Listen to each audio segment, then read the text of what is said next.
Call the meeting to order, ladies and gentlemen. I'd like to welcome you here to the Strategic Planning Committee. My name is Councillor Tony Locke, and I will be chairing this meeting this afternoon. And as you see, there are nameplates on the table of all committee members around the room. And I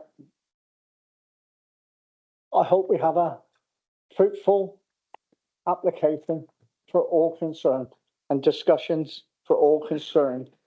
I will move swiftly on to the agenda. There's a few housekeeping rules which I will state from the start. All mobile phones to be switched off, and I haven't switched mine off. I do know that.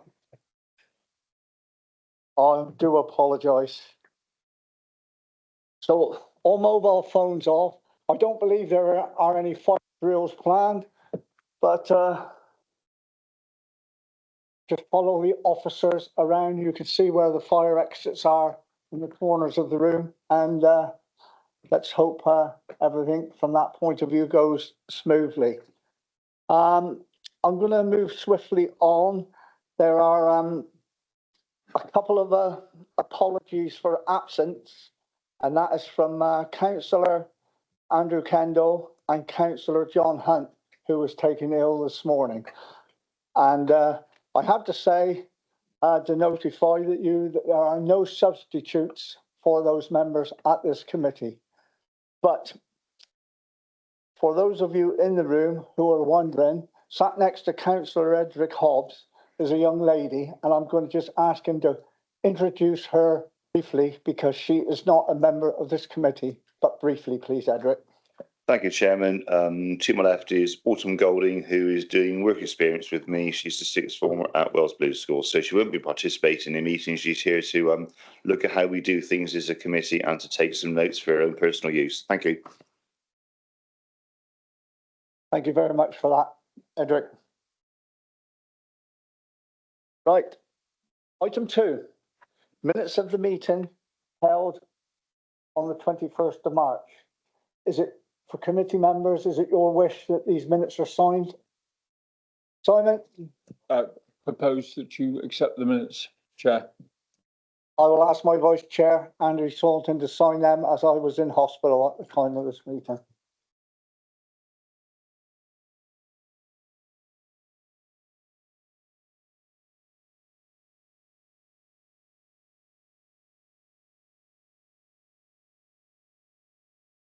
Item 3, declarations of interest. Are there any declarations of interest from members? I've got Simon. Fine, no problem, Mike.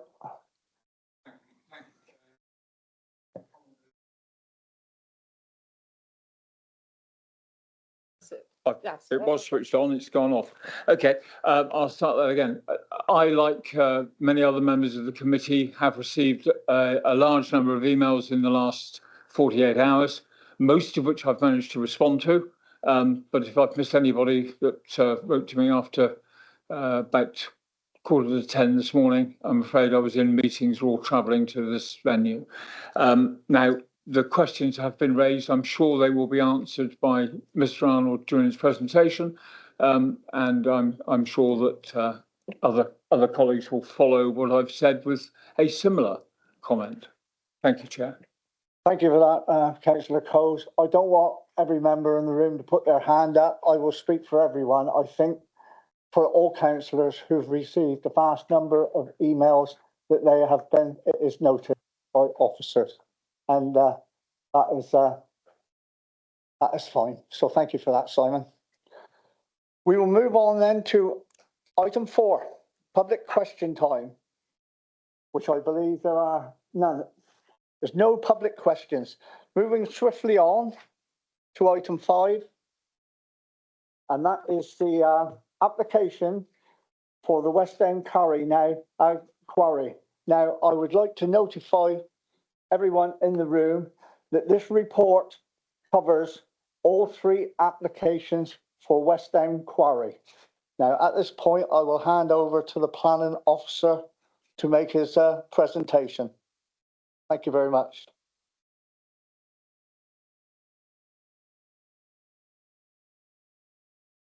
Thank you, Mr. Chairman. This presentation relates to 3 applications at West Down Quarry, Watley Froome. Specifically, it refers to application 3795, which is a town and country planning application for enabling works.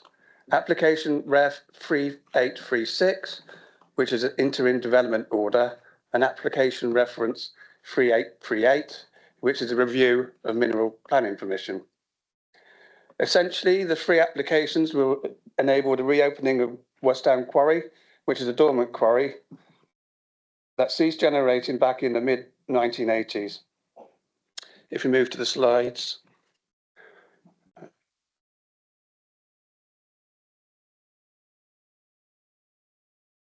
The first application, 3795, as I said, is a town and country planning application, which relates to the physical enabling works which will be required to ensure that development can take place in a satisfactory manner. These works will include the construction of an upgraded access, the erection of some modular office buildings, and the elevations of those will be shown on the next slide. The installation of some 56 car and cycle parking spaces for staff, a wheel wash, a weighbridge for the lorries, and a weighbridge office. All this will take place on land to the north and east of the site and on land which sits outside of the IDO and ROMP application sites. And there's the office's elevations I promised. The second application, 3836, is in respect of an interim development order, or IDO consent, for the determination of mineral planning conditions, and is made under the Planning and Compensation Act 1991 at West Down. The application on the main West Down quarry area, and in terms of its size, it extends to an area of approximately 54 hectares. The third application relates to the review of mineral permissions, which comes under the Environment Act 1995, and it refers to 2 separate parcels of the land to the northeast and the southwest of the IDO area, and effectively it covers an area of circa 14 hectares. Now we look at some of the features of the site and the applications. Turning to slide 5, as proposed mitigation will have an ecological impact, they need to provide an mitigation area. This will be to the northwest of the site and is currently an agricultural field. New planting will be created in this area, including a new belt of tussock-leaf grassland, and it will be bordered by a species-rich hedgerow, largely for the bats of the area. The next slide shows the context of the public rights of way, which effectively border the site. And I should point out at this point that the public rights of way officer has no objection to this proposal. The next slide shows that a part of the environmental statement, the site has to be assessed, taking into account the cumulative effect the quarry would have if reopened. This assessment looks at all sorts of environmental impacts, and matters such as traffic, noise and dust are covered within the assessment. You may notice that the assessment also involved a skip hire site to the north of the site, and then it is considered to be a comprehensive assessment which concludes that the quarry may be reopened without significant adverse impacts. Moving on to the phasing plans, please note that these will be revised slightly so that the end date will still remain at 2042, as per condition 9 of the proposed schedule of conditions. So the next 5 slides will show how the quarry will develop over the next 18 years. This first slide shows by the end of year 3, the mitigation will have been provided along with the site access, the mitigation area, The southeast of the quarry will be starting to work in an anti-clockwise manner. Planting will have been provided to the southern boundary of the site, and the weighbridge and offices and parking will be in situ. Moving to end of phase 2, this will run up to the circa year 5. There will be further anti-clockwise which will take place on the south of the site towards West Down Farm, which is unoccupied and belongs to the quarry. By phase 3, which is up to year 10, funding is shown by the strips to the middle of the slide, and it would have been provided, and most of the quarry would have now been worked. Phase 4 of the proposal is up to year 15, shows how the quarry would have developed by then, with the tree planting becoming now more established and mature. And the final slide would now be up to year 18, and it would be defining the state of the quarry prior to its restoration phase, which follows as the next slide. The restoration plan itself must be achieved with 5 years of the date of 2042, unless further extensions are allowed. It includes a lake to the south, grassland to the north, and further planting to the east, including the improvement and augmentation of the existing footpath, which runs along to the north and east of the site. Here's the next slide, which shows the location plan with the ash and wood part of the site now being withdrawn from the proposals. This next slide shows the previous permissions on the site. The blue line shows the consolidated revised scheme of working area. The black dotted line shows the West Down IDO permission IDO/1/A. The blue dotted line shows the withdrawn ash and wood IDO, which is on there for information purpose only. And the green lines relate to the 2 areas relating to the ROMP application. The following slide shows the existing site entrance, which is now permanently stopped up, which is to be permanently stopped up, and a proposed access is in a safer position, which is more acceptable to the County Highways Authority, as it has adequate visibility. Moving to the next slide, where we look to the key issues that are in my committee report. In terms of planning policy, it's important to stress that Somerset is an important natural provider of minerals, especially relied on by the south east of the country, and it is essential that the land bank is retained and maintained. In terms of the highways issues, at the moment, Watley is only using 2 million of their permitted 4 million tonnes allowed to export by road. If this was to be approved, it would allow the remaining 2 million to come from via West Down. Whilst it's noticed this would represent an increase in the current usage, this is still within the permitted levels that should West Down be allowed as it stands in terms of output by road.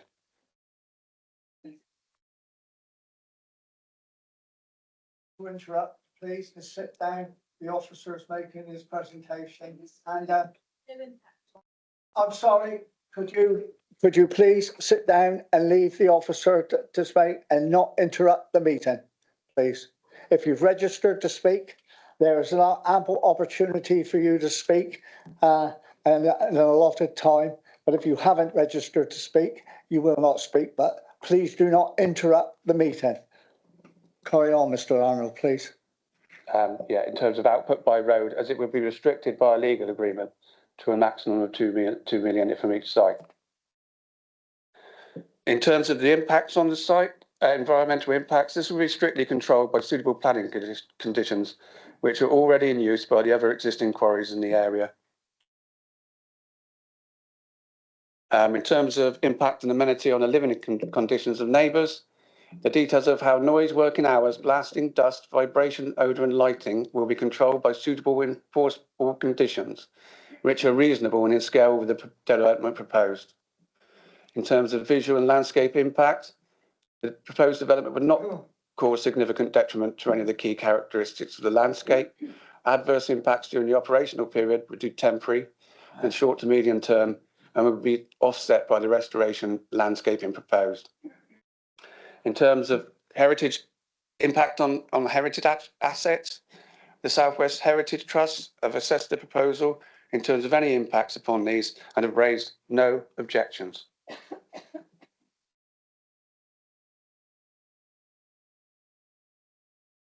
Skip one. In terms of ecology matters, this application is not subject to biodiversity net gain due to the timing of its submission. However, using the habitat evaluation procedure, it creates a net gain of 12.13%, which over and above in any case.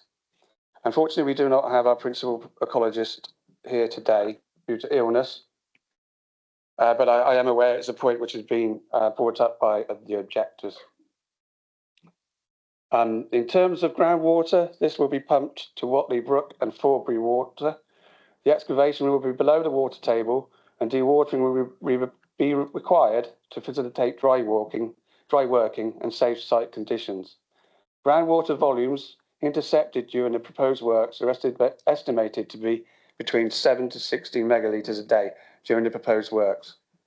Direct rainfall and intercepted groundwater would be collected up into a lagoon in the base of the quarry in the first instance. The dewatering sumps, stroke settlement lagoons, will also be sized to collect all surface water runoff from the void for settlement.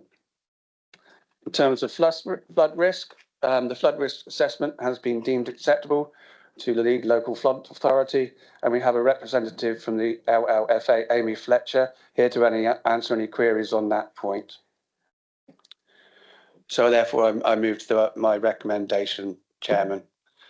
It is recommended that planning permission be granted, subject to the applicant entering into a Section 106 agreement based on the heads of terms included at pages 178 to 188 of my committee report, and the impositions of conditions set out in Appendix A, and the authority to undertake any minor non-material editing which may be necessary to the wording of these conditions be delegated to the Chief Planning Officer. And then it goes through each application in turn. We do wish to amend condition 1 because of the phasing plans to remove reference to subsection D about the phasing plans being already submitted. We would require new phasing plans to accord with the lesser time involved. We have had a small amendment to condition 6H on your report. And you can see that it's highlighted in yellow. Just sort of to ensure that it doesn't include any flood risk to any third-party land or downstream interests.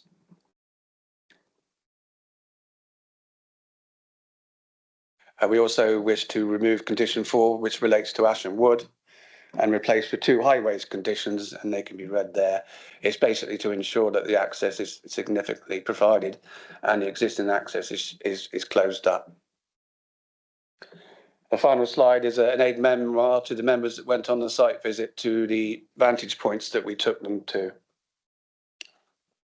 Update the report, up to 5 p.m. last night, we received another 17 letters of objection, 16 of which are from previous objectors, 1 comment from Cranwell Parish Council, and 7 letters of support since the writing of my report on the 16th. The letters of objection raise matters already presented in the report. However, some do welcome the withdrawal of the Ashton Wood element. The support letters do include some of the suppliers and receivers of the quarry, but offer support in terms of the employment provided. There was 1 letter of comment from Cranwell Parish Council that Hanson, now Heidelberg, has kept their word about HGVs not using the Tansey Waterlap Road, the Waterlip Road. And we've also received a letter from Natural England that they concur with the conclusion of the HRA, provided mitigation measures are adequately secured by conditions. They agree that the application exempt from BMG requirements, having been submitted before the time required, and that advice on local planning policy shall be taken from Somerset Ecology Service. And on that point, I'd like to read comments sent in today from the Somerset Ecology Service, summarised because they're quite long. They say that the applications were validated on the 13th of May 2021, which was before the time period of the mandatory time period of the 12th of February 2024 for major developments, including minerals. Therefore, any permissions granted made before this date are not subject to the mandatory requirements under Section 14 of the Environment Act. Notwithstanding the above, it is agreed with the Council that these proposals should be aiming to achieve a biodiversity net gain across the entirety of the 5 phases. Whilst this has not been fully shown in the context of BNG, through the application of HEP stands for Habitat Evaluation Procedure, and the submission of additional supporting information, it's demonstrated that the reopening of West Down Quarry can achieve across the 5 respective phases an overall net gain of 12.12 hectares of equivalent bat replacement. It is clear that the representative HEP net gains are significant.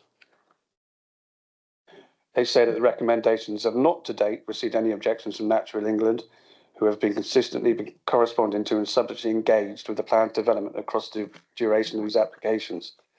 Therefore, on the basis of the above information, we feel that policy DN2, as well as 180 subsection D of National Planning Policy Framework, has been met as the wording requires. Their consent with the proposal, Chairman. That concludes my presentation. Thank you very much for your report, Mr. Arnold. I'm sure I'll be coming back to you to answer some queries and questions and things which may be raised through the course of the meeting. But yeah. Sorry, my finger caught the button the wrong way. Okay, now you get everyone here. We will now move on to the speakers, namely objectors, supporters, parish councils, and the like. And I will call each one of you in turn. And if you would be kind enough to come up to the table there in the corner, and you have 3 minutes to speak and make your statement, by which time we will all find out what noise the box will make. Even I'm not sure. So, but when that sounds, would you please be kind enough to stop, because you're not the only speaker. The first objector that I would like to invite up is Simon Clark from the Somerset Wildlife Trust. Welcome, Mr. Clark.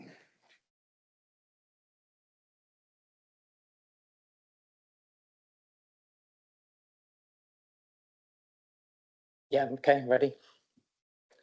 Okay, hello everyone. My name is Simon Clark and I'm attending this meeting on behalf of Somerset Wildlife Trust to give our position on the West Down applications. Our first concern is around details on mitigation and habitat enhancement. Without seeing the full details of the Construction Environment Management Plan and Local Environment Management Plan, it's impossible for us to understand whether mitigation measures will be effective. The information we have seen so far is not sufficient to allay our concerns. So, for example, translocating a network of priority hedgerows into one smaller area disrupts connectivity and is likely to impact the only known population of dormouse in East Mendip.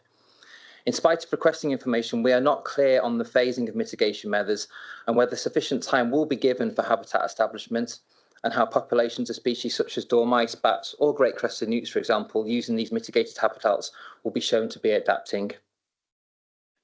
We have also stated and continue to press for a minimum 10% biodiversity net gain and ensure that the latest available DEFRA metric has been applied to the application and that up-to-date survey information is used. This is essential for providing an adequate baseline and to assess the level of activity for both mitigation and then demonstrable BMG required.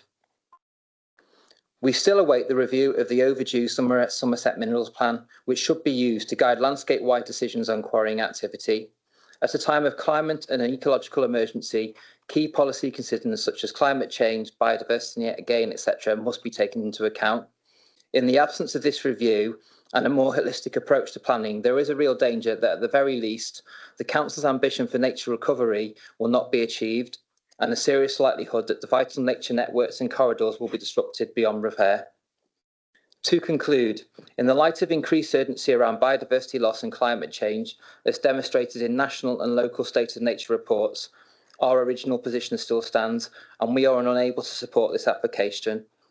West Down Quarry contributes to wider connectivity of habitats and species that is so demonstrably essential for nature recovery. This application must be considered in the context of other quarry planning applications recently approved and future plans. The combined impacts of these, and in our view, the loss and additional disturbance to habitats at the heart of this heavily protected landscape will have a resounding impact on the nature recovery network by reducing connectivity and thus the resilience of the wider network. Thank you. Thank you very much, Mr. Clark. Before I call the next speaker, And I mean, I will be doing a little bit of flexibility with this.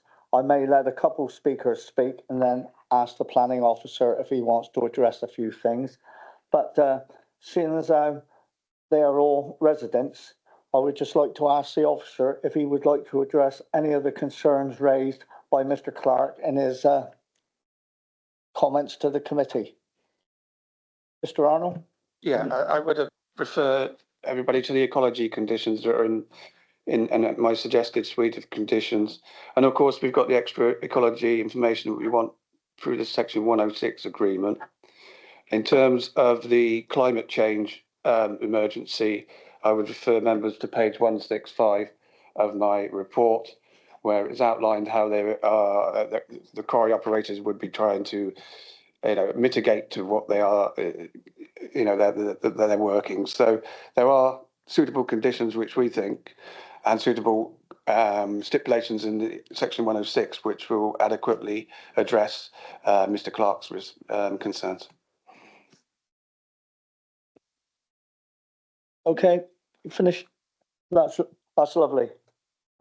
Next speaker is Simon Pugh Jones, a local resident. Mr. Jones, same applies to you, sir. 3 minutes. Thank you.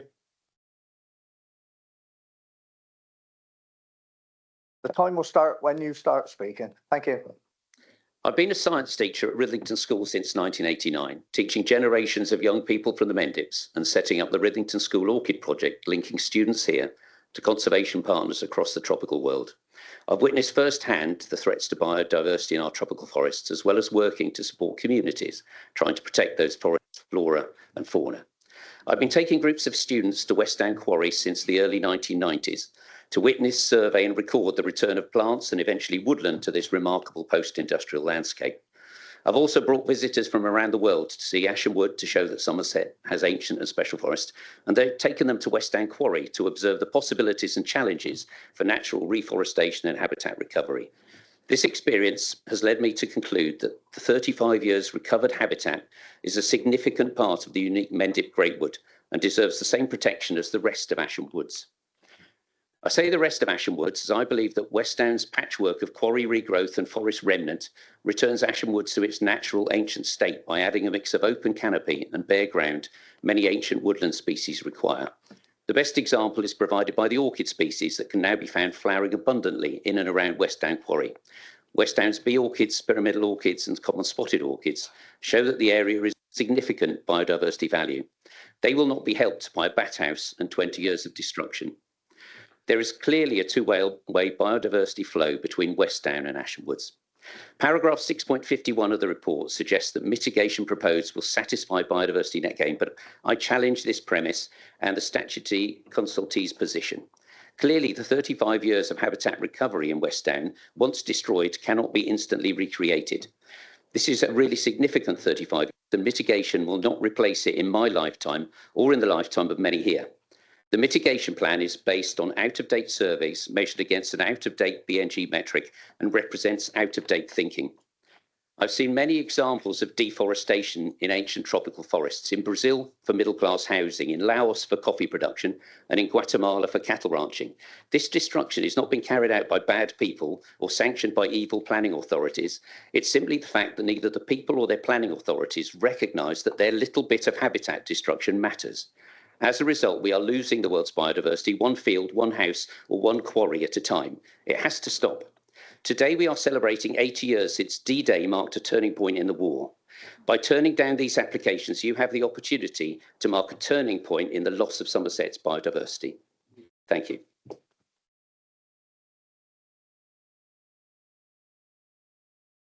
Thank you, Mr. Jones. Colin, do you want me to carry on, take another one, or do you want to address? Thank you. Next speaker is Karen de Groot, a local resident. Welcome. I won't say you've got 3 minutes.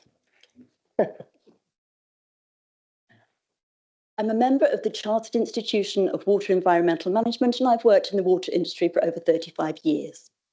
These applications, unless substantially amended, will seriously harm the fragile water environment. Condition 3. confirms that the East Mendips groundwater model is not fit for purpose. The proposed solution is that the content of this computer model will be agreed in the future by a technical working group, a multidisciplinary team full of quarry appointees. Somerset Council's legal team is already aware that decisions about major issues like this cannot be turned over to a non-statutory group. And why are you being asked to kick this fundamental issue down the road? Without a model which is fit for purpose now, we have no idea what the effects will be on the aquifer and local springs and boreholes. You must have this information prior to being able to determine the applications. Condition 6H states that a water monitoring and mitigation strategy is to be submitted in the future. There are no proposed measures to address the risks or mitigate the threat to Chantry Pond or Fordbury water. The applicant states that the effect of our proposals on the water environment supporting Chantry Pond would be negligible, but the evidence in Fordbury water stretching from Tor to Chantry Pond contradicts this. Chantry Pond lies a mile northeast of the proposed site, but the border of Chantry Park, where Fordbury water enters the property, is only 200 metres from the West Down site. The pond is a designated wildlife site with a unique strain of wild brown trout. The environmental statement identifies risks. Any discharge to surface water, especially that with high sediment content, could result in the deterioration in watercourse morphology. Sediment or silt is a pollutant. It clogs the gills of fish. It kills them. It smothers spawning grounds. It raises bed heights and discourages essential weed growth. Between the 1950s and 1980s, when Tor, Asham and West Down were being worked concurrently, half of Chantry Pond silted up.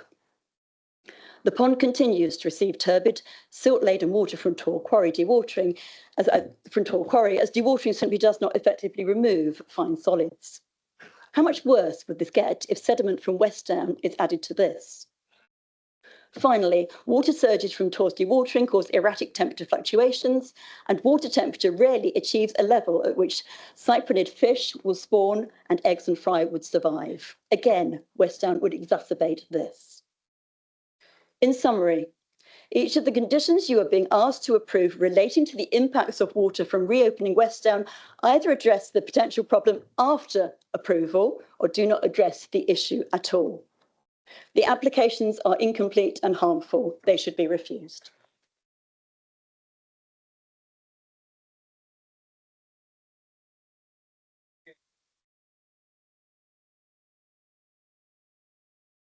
Will I call the next speaker? Francis Hayden, a local resident. Welcome, sir. Thank you. You have 3 minutes as well. I want to talk about the environmental impact and specifically carbon dioxide. We all know how important it is, how urgent it is.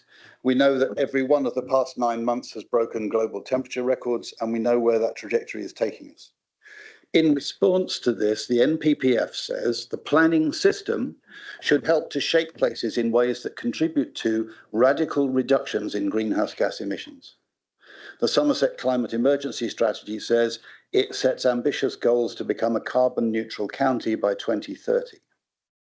The Somerset Minerals Strategy says it's expected that minerals planning applications will normally include consideration of the energy and/or carbon impacts of the proposal. So what about West Down? Well, NASA estimates that quarrying limestone produces about 3 kilograms of carbon dioxide per tonne of rock extracted. But that's mainly from the crusher, which is electric. And so nowadays, perhaps it's a bit less than that. But road transport for a 200-kilometre journey to somewhere in the southeast of England, returning empty, will produce another 12 kilograms of carbon dioxide per tonne, which means if you're extracting millions of tonnes of rock, you'll be producing tens of thousands of tonnes of carbon dioxide. But in 10 to 15 years' time, this whole project could be carbon neutral. With any luck, we'll have a fully decarbonised electricity grid, and electric and hydrogen earth movers and trucks will be in full production. So why is there urgency to resurrect this dormant site? Why need to start working it now and produce tens of thousands of tonnes of unnecessary carbon dioxide? Whatley is not finished. It's not even working at full capacity. There's no immediate need for this production. But Heidelberg clearly want to extract this limestone before their permission runs out in 18 years. In other words, this is all an artifact of the planning system, which the NPPF says should help to shape places in ways that contribute to radical reductions in greenhouse gas emissions. There is no rational reason why we have to have multiple quarries all working simultaneously. There's no rational reason why West Down has to be worked now, or why it needs to create any carbon dioxide at all. If this resource really is valuable, and if it really can be extracted in a way that meets the highest of modern standards, then everyone can afford to wait. Grant a new permission when Whatley is finished and when West Down can be worked without contributing even more to the climate emergency.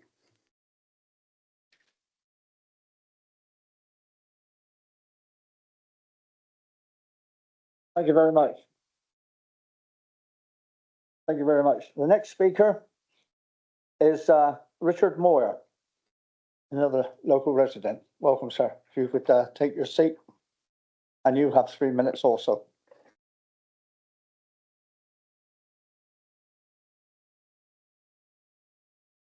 Well, it's D-Day in all senses.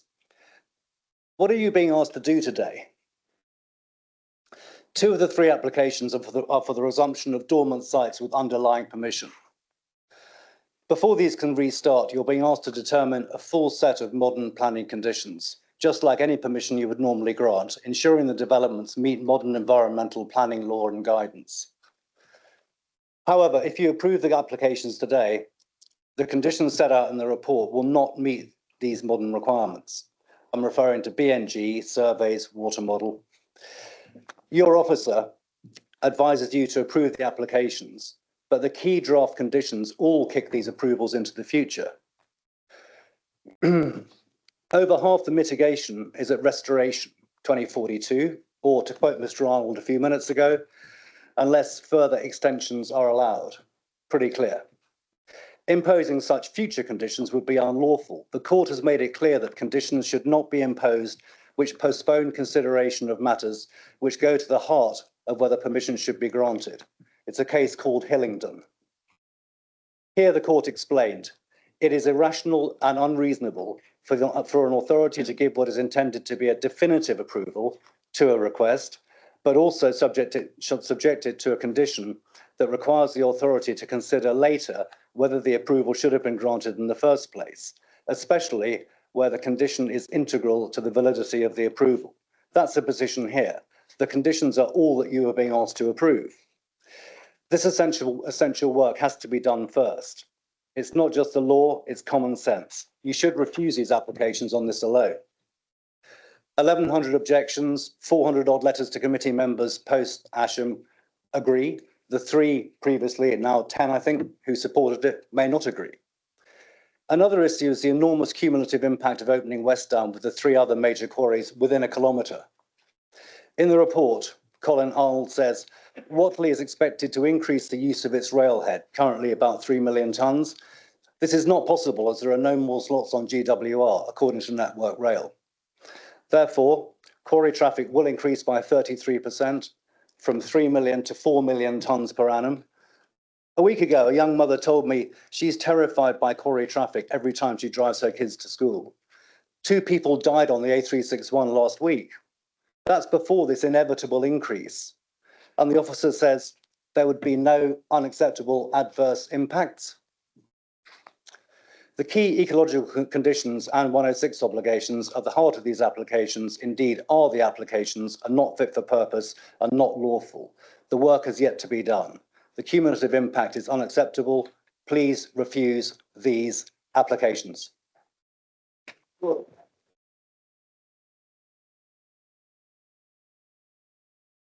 you very much, Mr. Moore. Mr. Arnold, do you want to address that as the list of the objectors that I have in front of me? Finish speaking. Do you want to address some of their concerns now before I move on to those who are supporting the application? Okay. In terms of the ecology matters, I can only refer to SCS's response, not objecting to the proposal, which is supported by Natural England's response. In terms of the water environment, I would point you to page 59, where the Environment Agency raised no objection. In terms of the road figures, we do have an officer from the Highways Authority who might be able to help on those, if you wish. I've got the answer for that one for you, Helen. prepared and discussed. We could go do it through the chair. If you finish speaking, or do you want the highways officer to Helen, speak like Helen that? to speak. Helen's going to do that, or Helen, do that. sorry, Helen, apologies. I didn't know whether.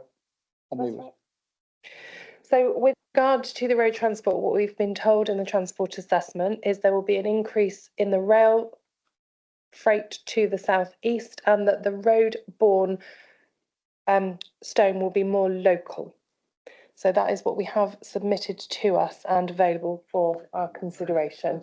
And it's to the maximum permitted limit that we have on the road network at the moment. It's just that that maximum limit will be shared across the two quarries.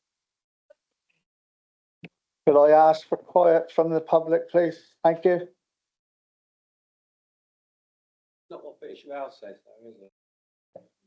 What do you not understand about quiet, please? We had the courtesy of staying quiet, listening to you all speak. So please have the courtesy to let our officers speak, or members when it comes round to their turn to speak, if you would be so kind. Thank you. Finished, Helen. Thank you very much.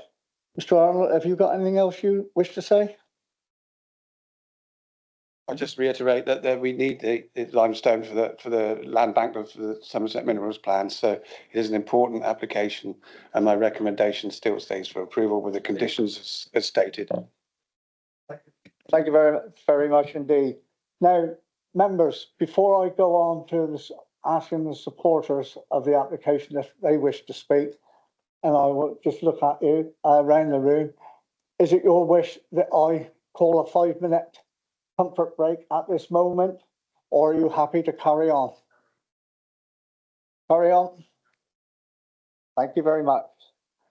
Right, first speaker for those in favour of the application or supporter is Ian Strachan, a local resident. Welcome, sir. Thank you.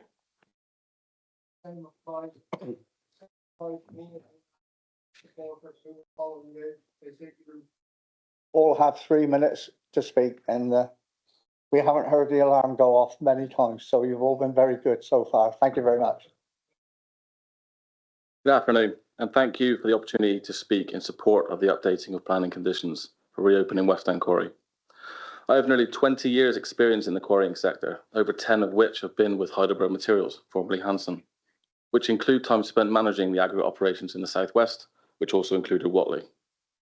Recently, as part of my development that Heidelberg supported, I obtained an MBA and was promoted to Head of Business Integration and Development, a role which is focused on our recycling strategy, developing the recycling business and integrating that into our business to drive our carbon neutrality goals by 2050.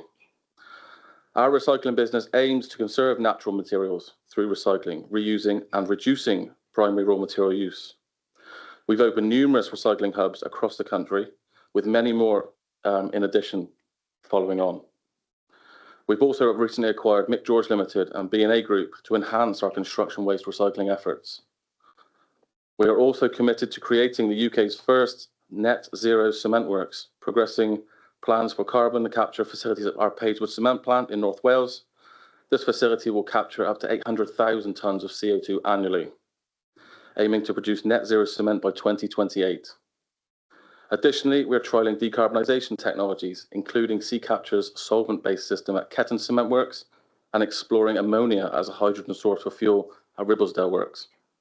However, despite our industry-leading recycling efforts, virgin aggregate is still required, especially for the concrete production, to ensure strength and durability.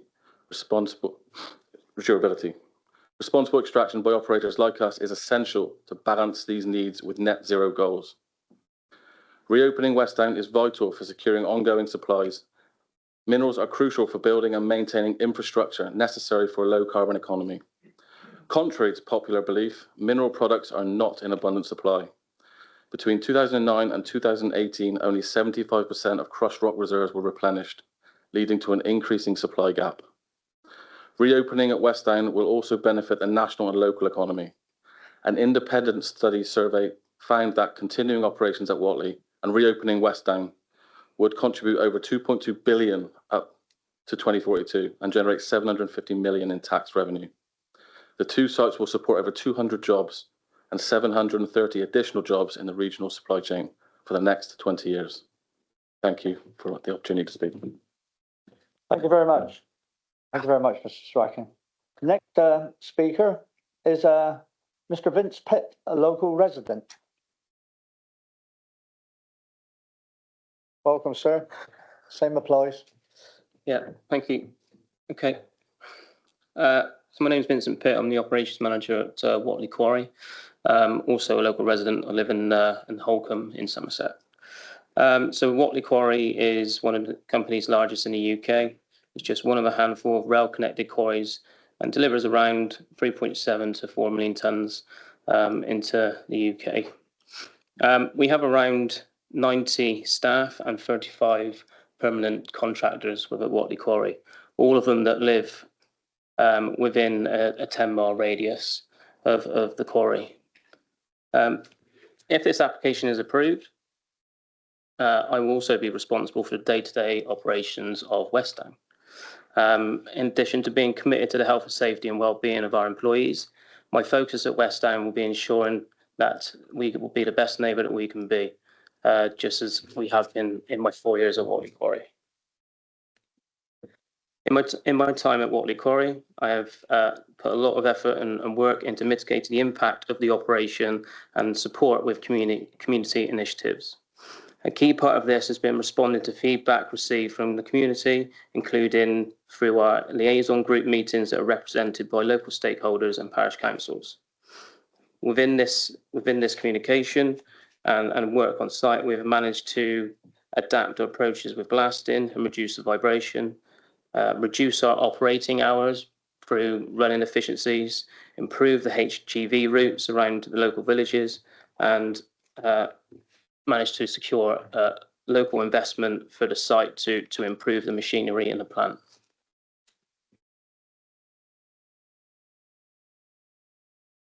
Also played a key part in supporting the local community. We have donated a lot of materials to the local community. And company, and the latest social profit report shows that we have generated almost 54 million into social profit in the UK across all activities. Recently, we had an open day at Whatley Quarry where we received over 5,000 people visit the quarry. For us, this shows that the quarry is investing within the local community, and hopefully we will see that in the future with West Down. Thank you. Thank you very much, Mr. Pitt. Thank you. Next speaker is Mr. James Brown, Somerset resident.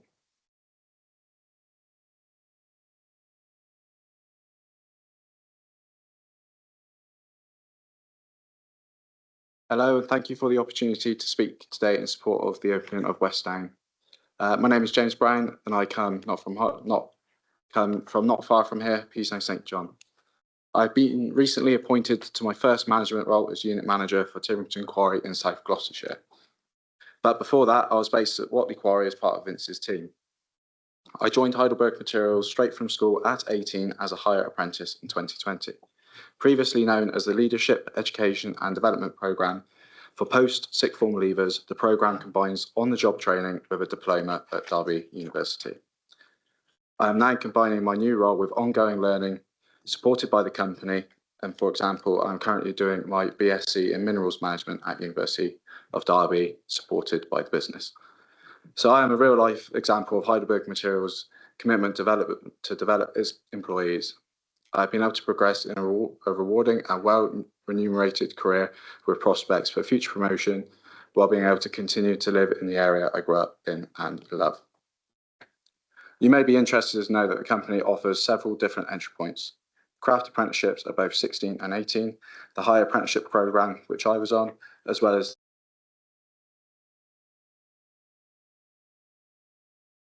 Ladies and gentlemen, if I could reconvene, we've got the sound back. And it only went momentarily before we adjourned the meeting, so that is good. The next speaker I started to call was Gareth Harries, materials supplier. Gareth, take your seat, please. Thank you. 3 minutes when you start speaking. Thank you.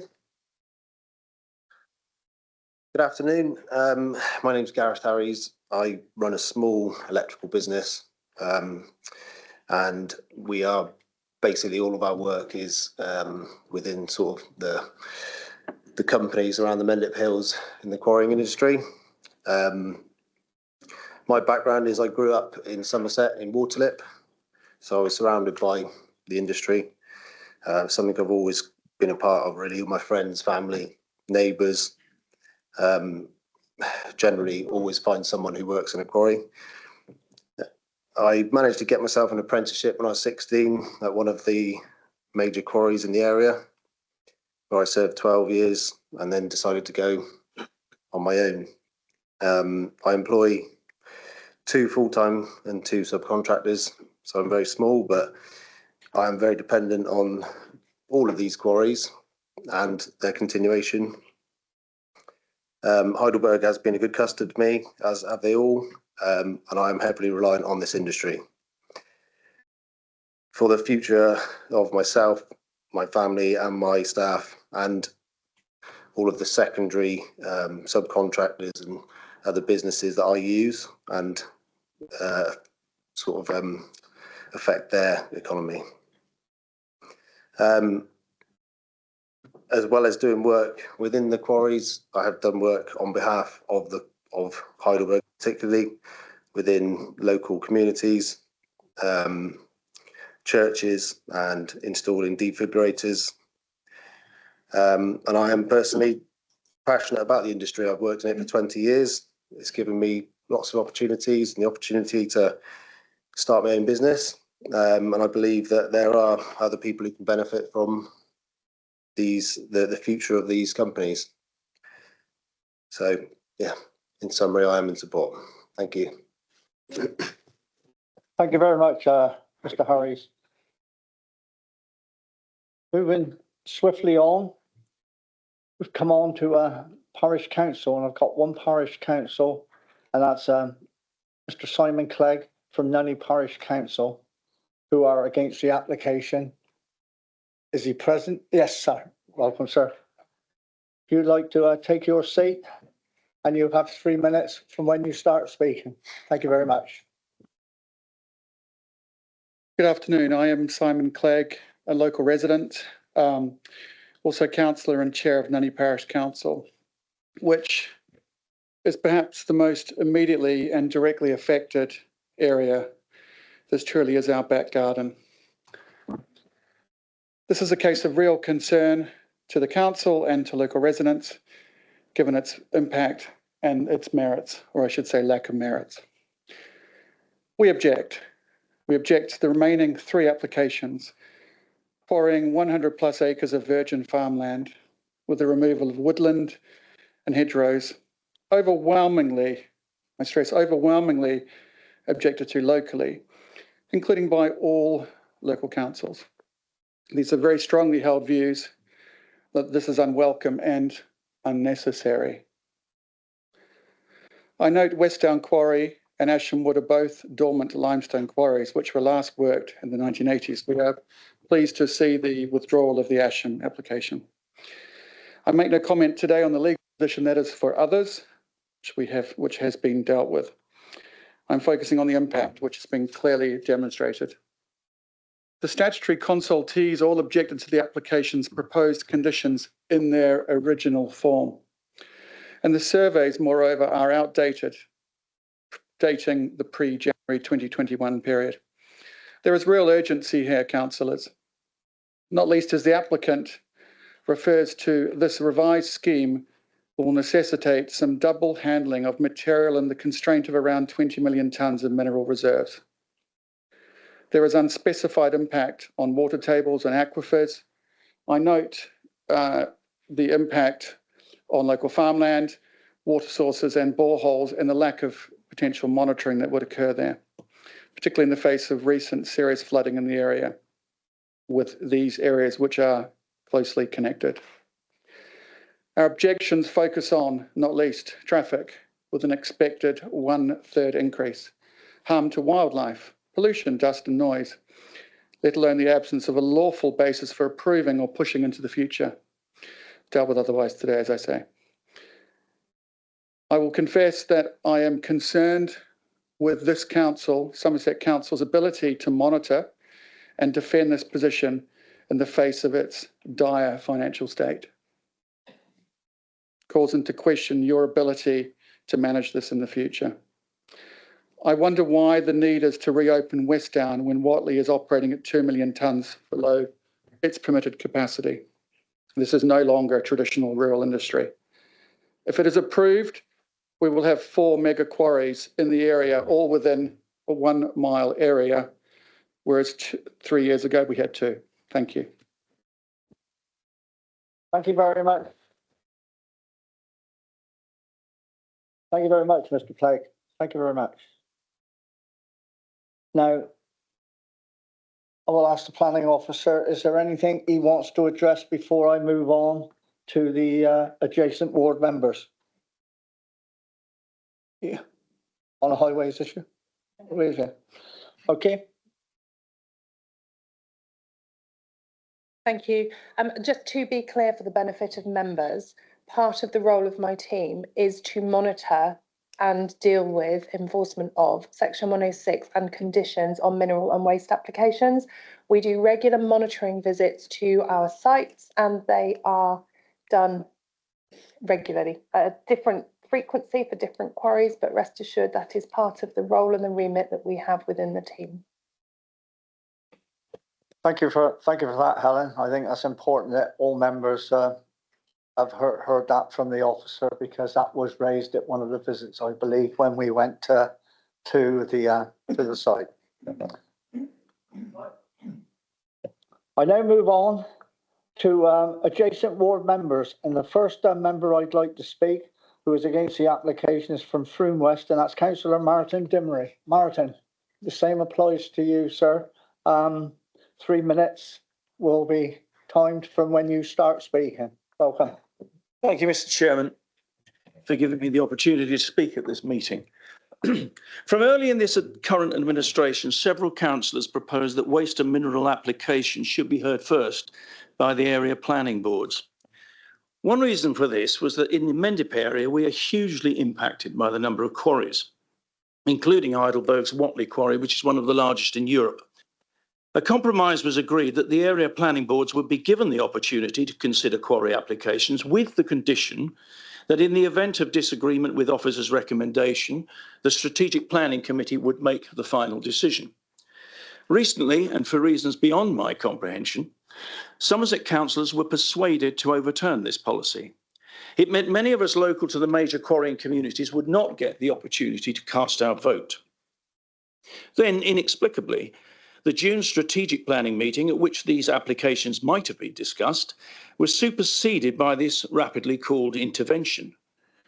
To compound matters, this meeting was scheduled against usual council advice to coincide with the Climate and Place Scrutiny Committee dealing with other crucial environmental issues. As chair of that particular committee, along with other councillors, it would have been hugely conflicting had these two meetings clashed. So my thanks again, Mr. Chairman, for agreeing to reschedule in order that some of us could carry out our democratic duty expected of us by local constituents.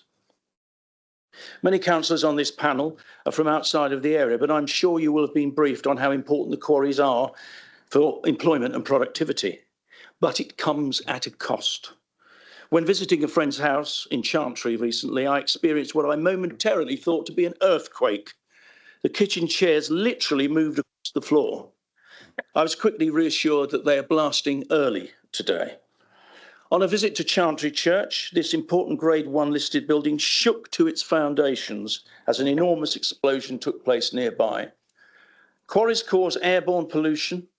The dust endangers health and biological diversity. The addition of more lorries to both the narrow lanes and trunk roads will have a significant environmental impact on safety. West Down Quarry was closed in 1988 for good reasons. It was surplus to demands and had a negative impact on the environment, and I believe intrusion into the water table was one of the concerns cited. Whatley Quarry is supposed to have another 40 years worth of supply. Why then, if the total quantity of stone being extracted is not being increased, are neighbouring areas expected to suffer the inconvenience and environmental impact that these three applications will cause? This contradicts the agreed net zero policies of Somerset Council, and I am requesting that the committee refuse all three applications. Thank you.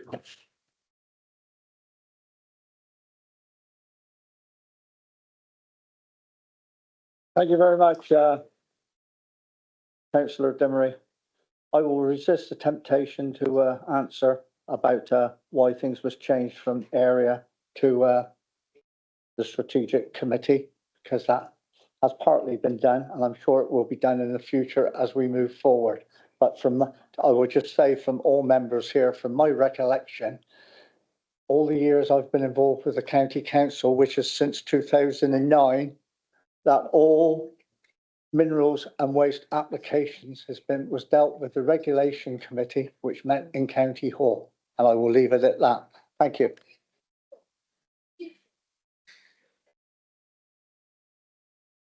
Timeline issue, if that would be a help. Helen, would you like to add a bit on the timeline? Thank you, Councillor Locke. To be clear, these applications were coming forwards for determination, and the quarry application would have been scheduled and was indeed scheduled for the 4th of June committee at Area East, and the applications to follow for a site in Western Zoyland was scheduled for the 11th of June at the North Committee. The reason for the addition of the committee today was because we have a responsibility and a duty not to disadvantage the applicant by unduly delaying a decision because of the change to the Constitution, which was beyond their control. So we put the meeting in today between those two dates so that they can have their decisions in a timely manner, just to be clear. Thank you very much for that. Thank you, Helen. I'd now like to call Councillor Martin Lovell, who adjacent division member, who is also against the application. Welcome, Martin. Welcome, Tony. Welcome, Chair. Thank you very much. Thank you for the opportunity to speak. My name is Martin Lovell. I'm the elected member for where we are now, Shepton Mallet. So you might ask the question, what's the impact on us, particularly here? I think, certainly extra quarry lorries would impact on Shepton Mallet, but I'm going to look at this more from the fact that Shepton Mallet is part of the local community network, LCN, in which this development, this application sits, and therefore there is that wider responsibility. Committee members, you've heard some very good, some excellent and informed input why you should consider not supporting these applications. I'd just like to add in that if you wander around the site and notice those magic words, that acronym SSSI, Site of Scientific Special Interest, which is there, it comes over to me as a bit of an irony that we're dealing with this application and yet got this designated SSSI. The other acronym I'd like to refer to is the AONB, Area of Outstanding National Beauty, which this is not part of, but the Mendip Hills, the West End is, and I would certainly be advocating the extension of the AONB as far west as possible. And a plan like this will really, unfortunately, in my view, will very much get in the way of that. Without staying here too long, members, I'm on the East Planning Committee. I'm reminded, think about the harms of supporting or not supporting a particular application. In this case, I'd like you to consider what are the harms that might happen if you refuse this application. And I will leave that one with you. Thank you. Thank you, Martin. Oh, okay. Right, the last speaker is the applicant. Can we have quiet, please? Thank you. last speaker is the applicant Tristan Mabbott from Heidelberg. You'd like to make your way up to the microphone, sir? Thank you. And you too have 3 minutes once you start speaking.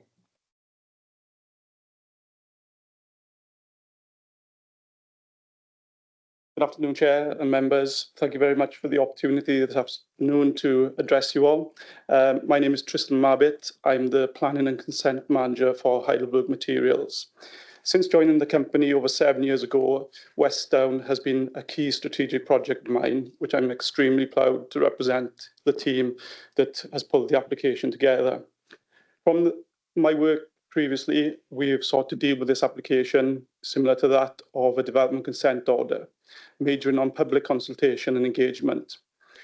I appreciate nobody likes change, and hence why we've always sought to consider the communities that host ourselves as Heidelberg and the people and environment which we are part of. Respecting the views of neighbours and everyone else that sits within the vicinity of our schemes is key to the outcome of an application. And again, a balanced decision must be made, which is most acceptable for all, I appreciate.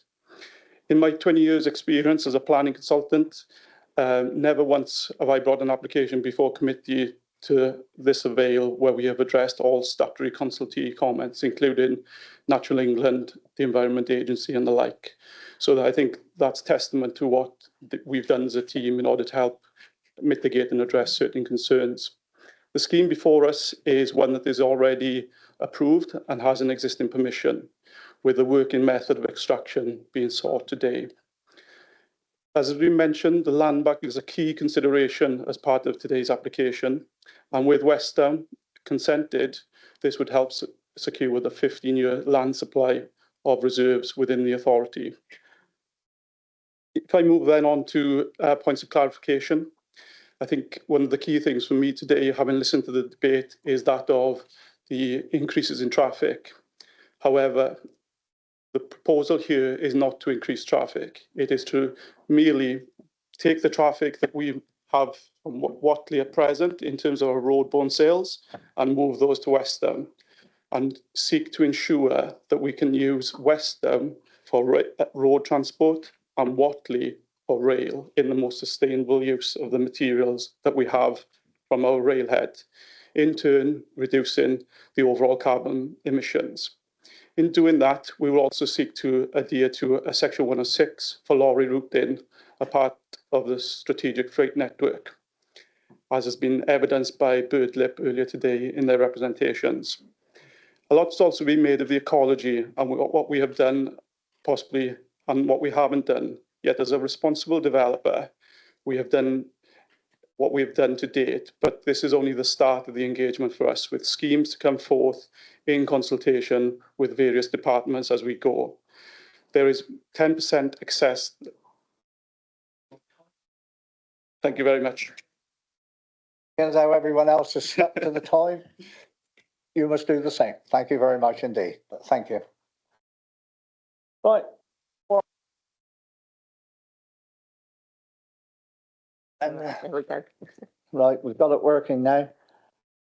I would just ask if officers want to add anything else to what they've said. I see one has shook their head. Mr. Arnold, no? Right, you would just take any points which we need to from members in the discussion or any issues which they may wish to raise. But firstly, I'd like to thank everyone who has spoken today for sticking to their allocated time. It makes life a lot easier when you're chairing a meeting if all members do that, rather than trying to pinch a mile and interrupt wherever you are, and it allows everyone to get their points over in peace and quiet and be heard, so all their considerations can be taken on board. And I'd just like to thank you all once again for sticking to the time scales on that. Now, 4 members put in information. I will now throw it open to the floor, but just to let you know, we have 3 applications in front of us. We will be taking them and taking a vote on each one, 1, 2, and 3. Correct, officers? Individually, and I will read out the officer's recommendations, and I shall be asking for a proposer and a seconder from the floor. So, fellow councillors, it's open to you. If you could indicate who wish to start. Matt. Councillor Matt. Thank you, Chair. Thank you also to all those that have taken the time to come down this afternoon and to speak both for and against this application.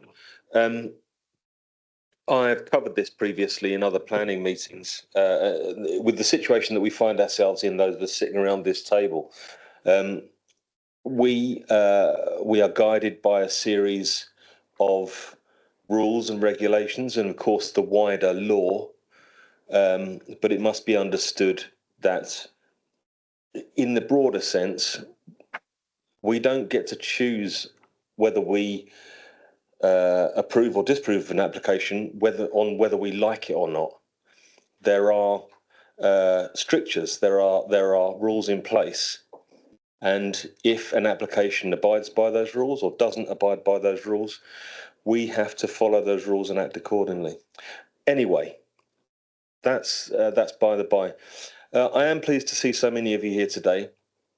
I've received these two posters from Eddie, aged 8 years old, and Stanley, aged 4 years old, talking about the void. Now, I didn't know what the void was. I live out on the levels, so I had to do some digging to find out what the void meant, no pun intended.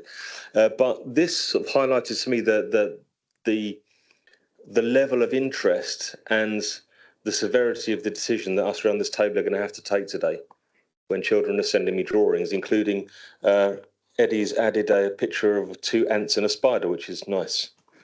But this is important. This is important stuff, you know. When we have kids sending us pictures, this isn't a planning consideration. It's not a material consideration, but somebody's taken the time to send this to me. This doesn't affect my judgment. I just find it interesting. So, Mr. Chairman, Tony Locke has opened it up to the floor. I noticed that people were unwilling to jump straight in. Phil will no doubt have something to say in a moment. He generally does. But it's interesting. But I'm rattling on a bit now because I don't know what else to say. But, well... Pass it on to someone else. Well, I would, yeah. I want to let you all know that this isn't a flippant decision. And we appreciate your time. Thank you. No, well said, Councillor Martin. Well said. Well done. Councillor Dunk. Thank you, Chair. It's a very complex officer report, I have to say, and I feel for the officer, and I feel that he might have benefited from more time to present his report. It's a very difficult read until you get to the end, when you find out who did it. It's as far as I'm concerned, I don't think I've ever been to a meeting like this where everything that's important is being determined later. And I think the various bodies involved have been pushed into that situation because initially some were unhappy with the fact that they had an out-of-date set of reports, biodiversity especially, of course, and they wanted it done properly, which involves using the latest metric, which does include biodiversity net gain. And although that's not a statutory obligation in this case, I think Heidelberg have agreed in principle that they will deliver that.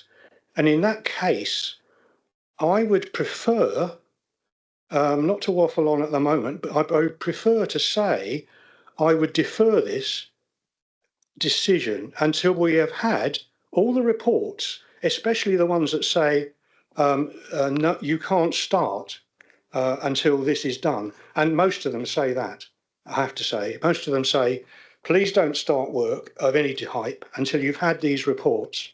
And that means that we don't get to see them. They go to the council. So this meeting of councillors is almost a bit of a box ticking exercise. And I'm unhappy being put in that situation, Chair. Thank you.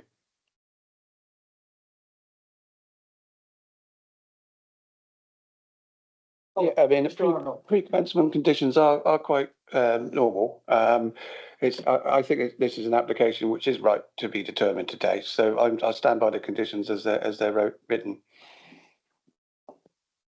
Thank you very much for that, Colin. Helen, did you want to add anything to it? Could you do it briefly, then, please? Thank you. I think what we need to bear in mind is whilst there are 3 decisions that we have to take today, one of them is for enabling works, which is a new access, a weighbridge, offices, parking and other ancillary items. The other 2 decisions we're looking at are for an existing quarry and the conditions that are necessary to re-establish working of the existing quarry. And the conditions have been worded, as Colin said, in line with national guidance for how to deal with conditions. And I feel that they are appropriate, which is why we've brought the report before the committee today. You will see this application was submitted quite some time ago. And I think it's very fair to say that Colin and the other case officers that have worked on it and all of the consultees have worked really diligently. And there's been a lot of to and fro with the developer and the applicant team to give us the information that we have requested and required. And I don't want that to be lost. Thank you for that, Helen. Mike, did you want to come back briefly? If I'm not going to be going to and fro and having a debate across the table. If you want a clarification on a particular point, say that point, and that's it. I do, thank you. Yes, I think that some of the things that have been listed as conditions or Section 106 are so important and integral to this application, like what is actually on the site, an updated diversity report. I think it's called a statutory. I can't remember the word, but anyway, it's the latest way of working these things out, and it's only just luckily only just been brought in, and I think that's what SES are looking for. But it means that you can't really, unless you do it properly, you can't really work out what mitigation, because you don't know the baseline. So for me, that's a non-negotiable point, really, and I'm surprised that they've allowed that to happen. But of course, they'll eventually get what they want. But I'm not happy as a person sitting on a planning board. And additionally, we've got a problem with the water potentially. We don't know that, so we're going to allow the quarry to work for 3 years before we possibly reach a conclusion. I'm not happy with that either. It's the wrong way round and could be open to challenge. And again, that doesn't make me very happy. If you're not very happy, I will just ask the officers that if they wanted to come back. I don't think they do on that one. And is the flood authority officer here to do with the water management? Yes, she's online. Yeah. Sorry, would you like to come in and address the question on what Councillor Dunk said, please?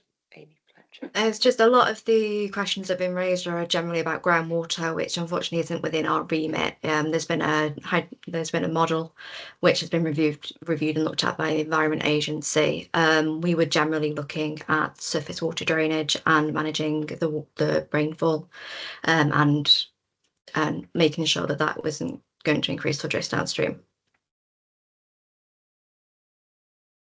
Thank you for that, Amy. Okay, Mike, I'm going to move on now. I've got other people that want to speak. Edric, would you like to come in? Thank you, Chair. Grew up on the Mendip, surrounded by smaller quarries on the other end of the hill, so I'm well aware of quarrying on Mendip. And I've walked and cycled and caved in this area all my life, so I'm well aware of quarrying and the effect it has on the environment. I'd like to ask several questions, please. I have concerns, although they would appear to have been addressed allegedly, but so why the Wildlife Trust, so anti, because they say about hedgerows and dormice and natural corridors being lost. And I think those are major concerns. Dormice are sort of not found, they're not prevalent everywhere. First point. Second one, it's about roadstone being moved locally. What does locally mean? Because my division, although it's to the west of this area, is greatly affected by quarry traffic. It all leaves the Mendips if it's heading towards the M5 on the Mendip motorway. So it comes across through my division and back round Burrington Coombe. Am I going to see a great increase in traffic? Am I going to have my postbag full even more of people moaning about quarry traffic on the roads? And it says the quarry is going to be the best neighbour it can be.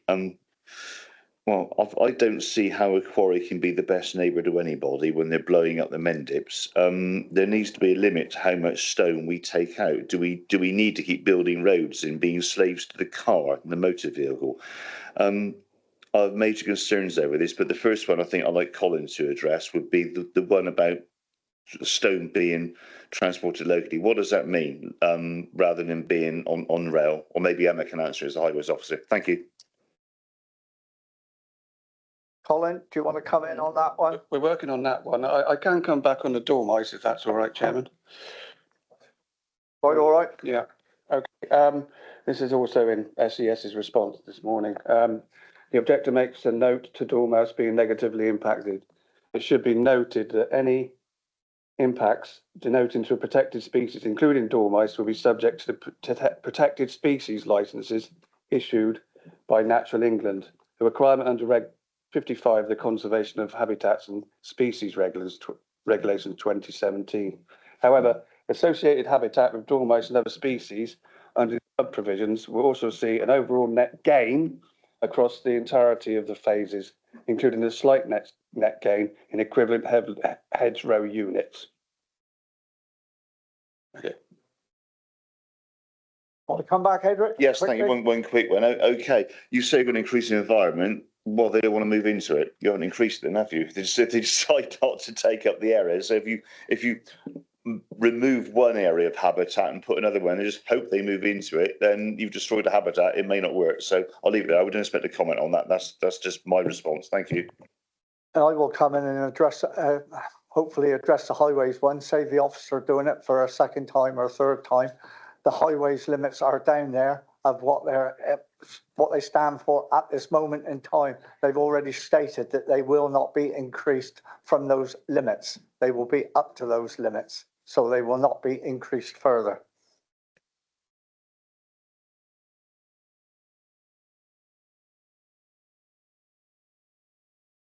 Thank you, Chair. My apologies, I had trouble with the microphone. Yeah, I've got a couple of queries, and much has been made of whether the surveys have been outdated, so I'd like some clarification on that, if I may. And also, as has been mentioned by other councillors, we are bound partially by the MPPF and partially by the minerals and waste provisions. We know that the local mineral plan is being rewritten at the moment, and that will come through in the fullness of time. It is, of course, the Mendips. We are very lucky. It's a wonderful place to live, but of course, it does contain a great deal of nationally significant resource, and we have to be conscious of the fact that this is a nationally required resource, which is one of the reasons why we have to have the supply and we have to have the guaranteed supply of these minerals. So we are where we are, but I would like to check. We've had confirmation today, if my colleagues, my officer colleagues can confirm that SES is happy, highways are happy about the work that's being proposed, and I just want to make sure that the statutory consultees are now content with what is being proposed. So if I could have that clarification, please, that would be helpful. Who's going to answer that one? Hopefully it will be a straightforward yes or no. Well, yes. In terms of the surveys, they weren't out of date when the submission came in, and they've been updated afterwards as well. So SES are happy with this proposal, Chairman. Thank you very much. You happy, Councillor Coase? Mike? Sorry, this.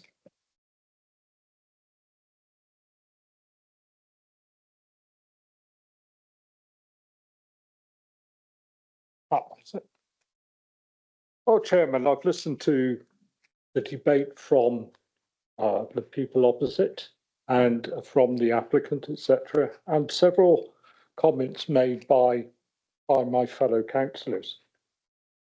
Now, I class myself as an experienced member of a planning committee, being the portfolio holder at Sedgemoor for some 6 years, and a member of the regulation committee of Somerset County Council, and also of the strategic planning committee. And one of the great things we were always told is we must look and only think and base our decision on what's in front of us. And see if, and I hate this expression, ticking boxes, because it isn't ticking boxes. We're talking about major developments. We're talking about things that will be vital, perhaps, to the country, and etc. So we have to bear in mind, leave everything at the door and think what's in front of us and what we're thinking about and forming our opinion and making our decision. And we have wonderful planning officers, and I have the greatest of respect for them. I really do have the greatest respect for our planning officers. They do a wonderful job. And I can honestly say that what we're looking at here, I'm finding it difficult, and I mean extremely difficult, not to propose that we accept the officer's recommendations. Thank you. I cannot understand any opposition to it. Everything we need to know is in the correspondence that we have received. The updates that we have received have been excellent and to the point, may I say. There is going to be several things, as the planning officer said just now. We're not waiting for any statutory consultees, statements or anything like that. And so, if you don't mind, Chairman, I'll move the officer's recommendations. I thank you for that, Mike, and thank you for your comments, but I will hold that for a moment because I've got to take the applications in 1, 2, 3 order, and I have 3 more speakers down here who wish to speak at this moment in time, and the next one is the councillor next to you, Martin Well. Yes, thank you, Chairman. Martin Wale, Chard North, and although I haven't had much experience on mining, I have done 20 years planning committees during my time as a councillor. What I'm interested in is a furtherance of Councillor Cole's point, actually. I was looking at the dates of the various surveys, and then I was trying to equate this with the climate emergency, which has been declared by this council, by us, which last year, I believe, it might have been 18 months ago. And of course, all these surveys seem to predate that declaration of the climate emergency. And I'm just trying to, in my own mind, see whether the ecological survey, which was in 2020, I think it's 2020, is that in line with our climate emergency, which we as a council have declared? And are we satisfied that the conditions which are on this report actually go towards and assist in the climate emergency in the way of carbon? We've heard various speakers speak against and for, and saying that it will do so many tons of carbon, and we've heard all this. But the climate emergency doesn't seem to have been declared. It was declared after most of the reports we are being asked to look at. And I'd just like to be clear that the various 106 and the conditions attached to this report will help and assist this council to deal with the climate emergency. Thank you, Chairman. Thank you, Councillor Well. Can I ask Colin, if you would, Mr. Arnold, if you'd like to address the comments on the ecological aspects? Yeah, I mean, as I said before, the surveys have been accepted by SCS. The climate emergency itself was declared in 2019 and it was published in 2020. So most of the surveys would have taken that into account. But the surveys are not necessarily completely associated with climate emergencies per se. They're ecological surveys. The climate change emergency is a wider beast, if you like, with a lot more facets. And I will point you to page 165 of my report, where the applicants have addressed climate emergency to my satisfaction.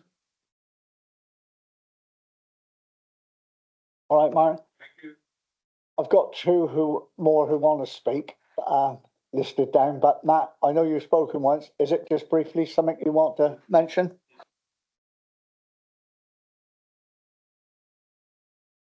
Colin, thank you, Chair. Page 81, paragraph 4, the note says that it is assumed that dust management, surface and groundwater drainage, runoff and pollution control will be appropriately obligated S106. Can you confirm that that has been done within the bounds of the 106? Yes, if you look at the heads of the terms, there's lots of several ecological matters relating to those exact matters. Fine. That's There's all 4 pages worth, actually. Oh, excellent. Thank you very much. Thank you, Matt. Thank you, Colin. I now want to ask Councillor Barrett Clark. Thank you, Chairman. Speak. Just to make you aware that I do not always agree with what the quarries propose. I have opposed things that the quarries have done in the past, so please accept that I have come to this with an open mind this afternoon. We've heard arguments that set environmental issues on the one hand against producing something very necessary on the other, and that the two cannot coexist. The quarries are a big business in Somerset, and ever more so in my and Phillips division, which is Mendip Central and East, where you will find many examples of really good land management and restoration to practical after uses. And I would give you, for example, Charlie Bigham's factory in Dorset Quarry, the recycling centre in Dorset Quarry, Cookswood Holiday Homes, the industrial estate at Underwood Quarry, which was once Somerset County Council Quarry, storage facilities at Hatsford, the diving centre at Bobster, and the underwater research centre at Waterlip. All in quarries that you will have driven by and you don't even know they're there. They make such a good job of restoration. You don't know that they're in the landscape. Ultimately, Whatley and Weststone will almost certainly become water storage facilities transferring water to the southeast.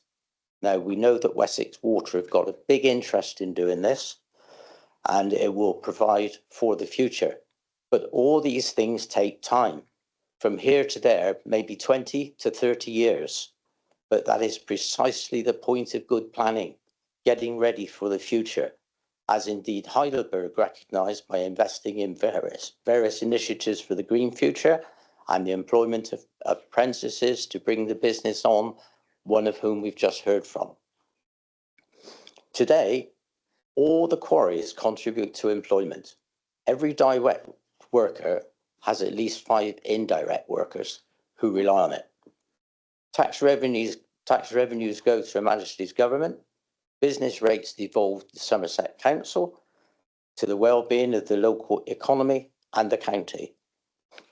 In 1971, some of you might remember, when this book was published and commissioned by Somerset County Council, the national importance of limestone and our quarries was recognised, and it was noted that the Mendips would experience the impact of the demand for limestone, and there would be reciprocal arrangements with many authorities countrywide. The need for a land bank has been already mentioned, and that is there to be devoted specifically for quarrying, and it was laid down 50 years ago that that's what Somerset would do. And incidentally, they provided protection from quarrying. So the quarrying companies can't go around ravaging the countryside as some people think they're going to do. They are very severely restricted, and they are most definitely told where they cannot go. Quarries only supply a demand that's created by every one of us in this room, from potholes to hospitals to an extra lane on the A303 and the old power station. And our per capita demand for stone has increased pretty much uninterrupted annually since well before this book was published. A healthy quarry industry contributes to the country's GDP. That is why Somerset County Council require a land bank of 10 increased to 15 years. And if you imagine what the lack of a land bank policy would do for quarrying, you can see the results of that. We haven't got a housing bank, and we're seeing housing popping up here, there, and everywhere. Now, if you want old dormant quarries reopened so that we can create a land bank and stop big developments like this, then this would be the way to do it, by turning down this application. In Phillips and my division, Mendip Central and East, where we have the majority of the quarries, we have nearly 8,000 voters, residents, call them what you will, many of whom are employed directly or indirectly in the industry. Of that number, about 1,000 have objected to this application. So we have got 7,000 that are quite happy to let things be, let things carry on as they are, and let Somerset Council control their own applications according to their previous written policies.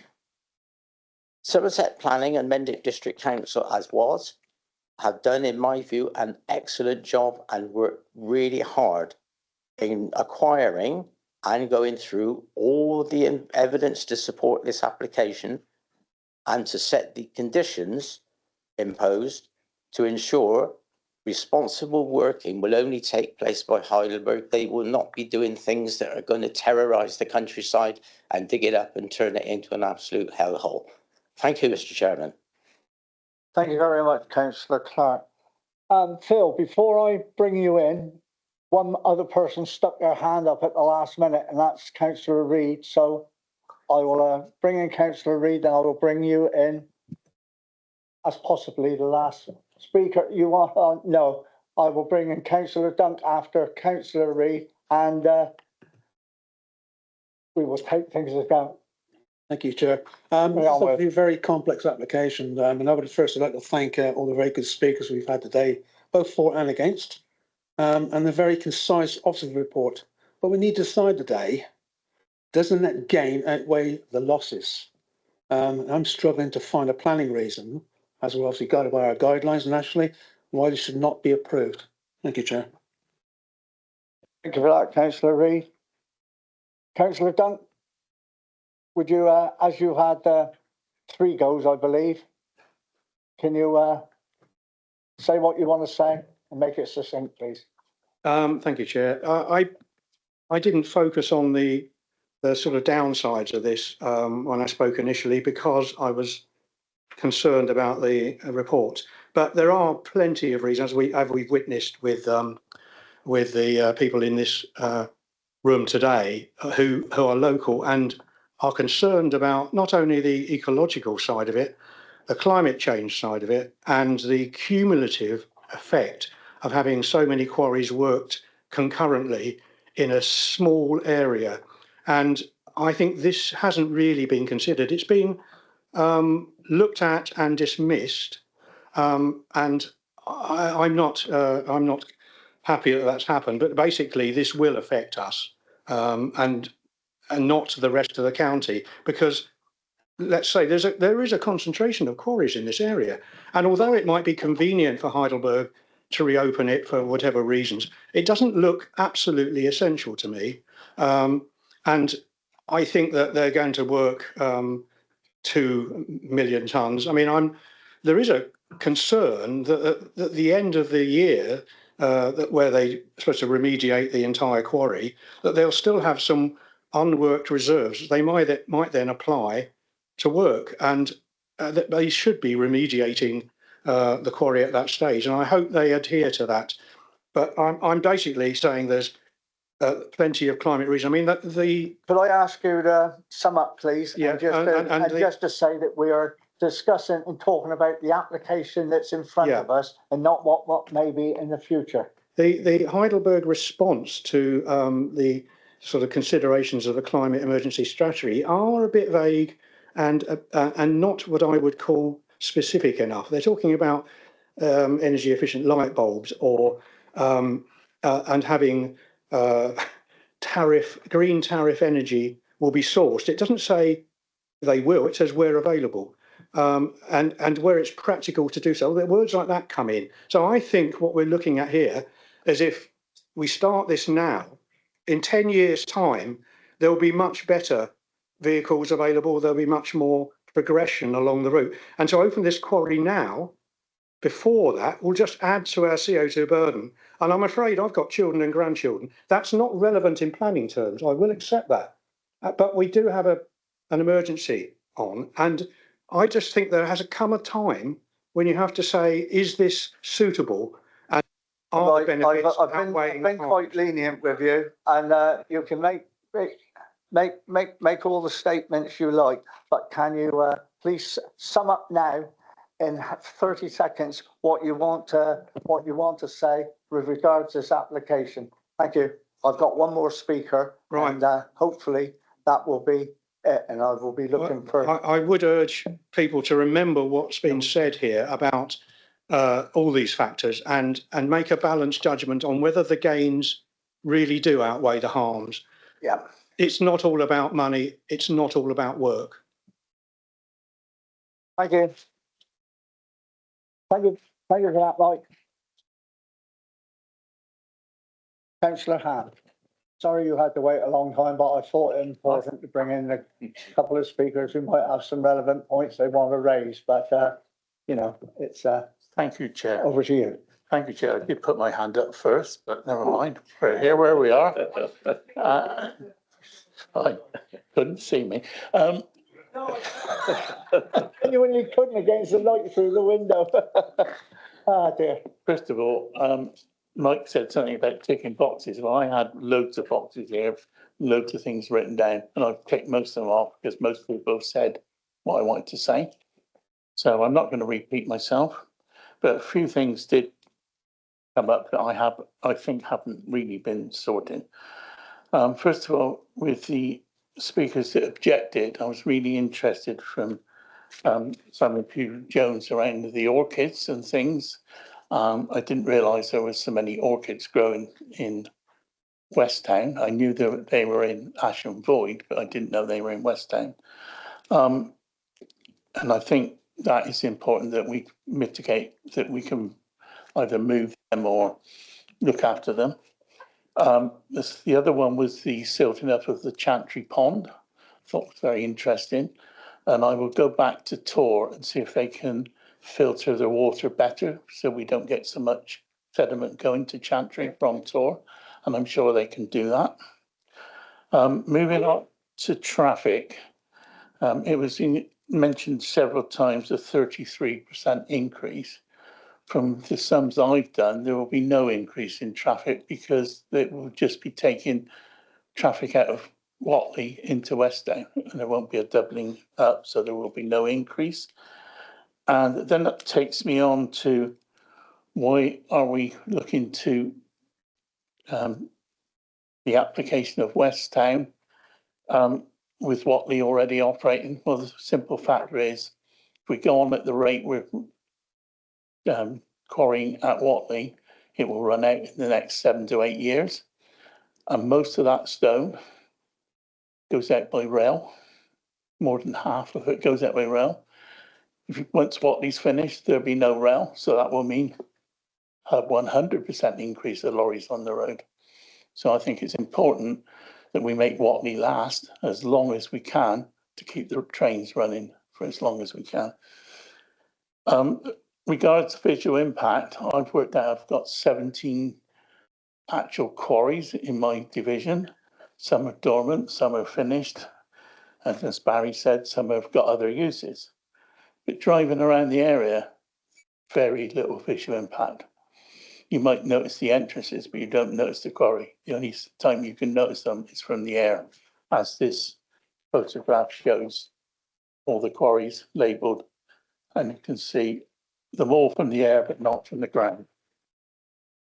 The other thing I noticed that we were saying, why can we not determine this planning application tonight, this afternoon rather, and before we've agreed all the terms? Well, if you look at normal planning, we do outline and then reserved. Here we're doing the outline and then we're doing everything else with 106 sections. So I don't see any difference. So I conclude that, one other thing, the biodiversity gain, I think the applicant has covered that admirably. Thank you. Thank you for that, Councillor Ham. Before I take Mike's proposal, Councillor Saunton, do you want to speak? Yeah, thank you, Chair. I think it's been a very good debate this afternoon. There's been some very valid points made by members and members of the public, both for and against these applications.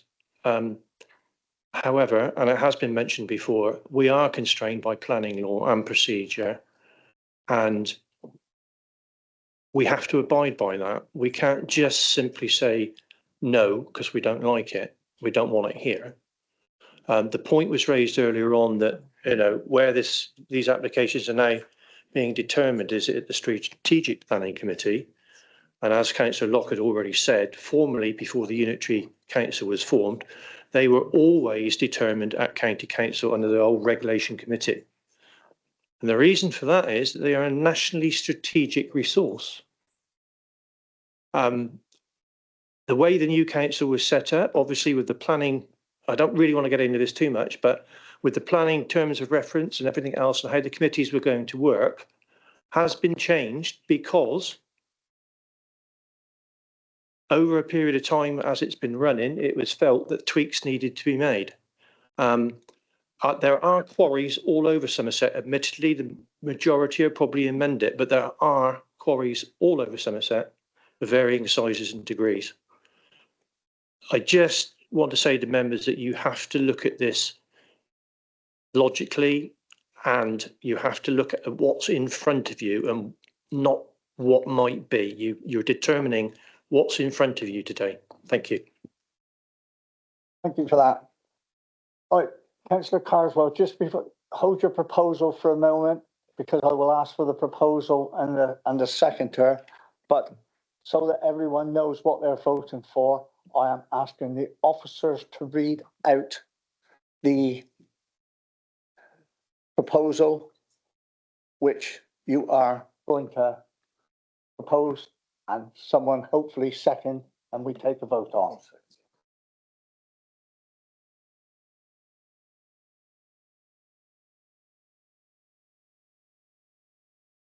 Can I just hold fire? You want some clarification, Matt? Yeah, please, just for my bare, very, very little brain status. Are we taking each one, starting with the primary application, and then going? So in the list, it's going from the bottom to the top. Yeah. Yes. Yes. Correct. Yeah, the first application will be the 3795, which is the enabling works, which I think is at the bottom in the committee report. Perfect. Thank you, Captain. Okay. Please proceed. Okay. For the first application, in relation to planning application SCC 3795/2021, which is the enabling works, it's recommended that planning permission be granted subject to the applicant entering into a section 106 agreement based on the heads of terms included at pages 178 to 188 of the committee report and the imposition of conditions set out in Appendix A, with the amended conditions proposed by the officer in relation to the phasing of the works, the highway works, the water monitoring and mitigation strategy, and the removal of the ash and wood, condition number 48. And that authority to be undertaken to undertake any minor non-material editing which may be necessary to the wording of those conditions to be delegated to the Chief Planning Officer.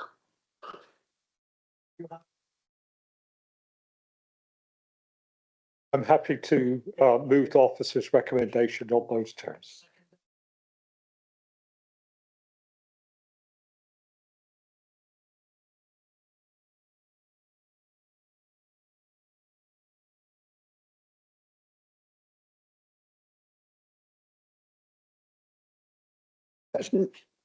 In the absence of no more proposals, I'm going to ask members to vote on this application. Those in favour of the recommendation which has just been read out to you, proposed by Councillor Carswell and seconded by Councillor Saunton, please show.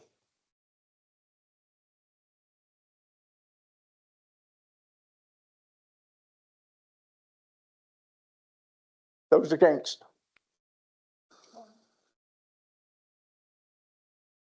That should be all. No abstentions, no. Sorry. How many's here? 1, 2, 3, 4, 5. I voted for.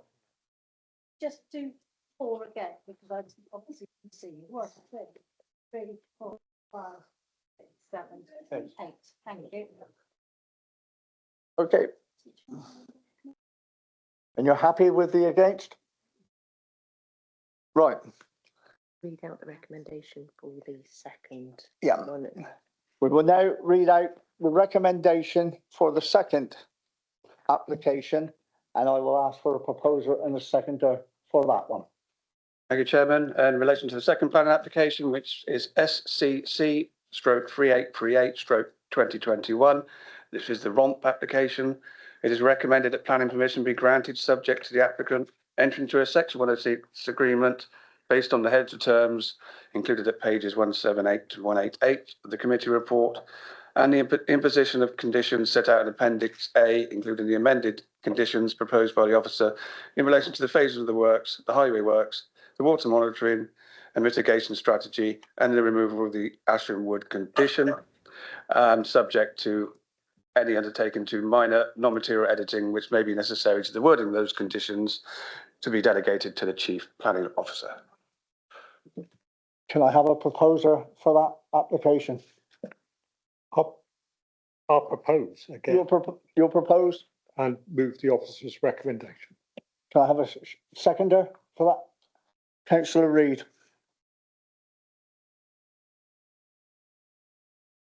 Those in favour of that application?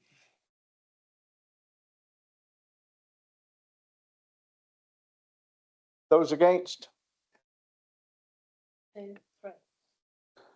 Thank you very much.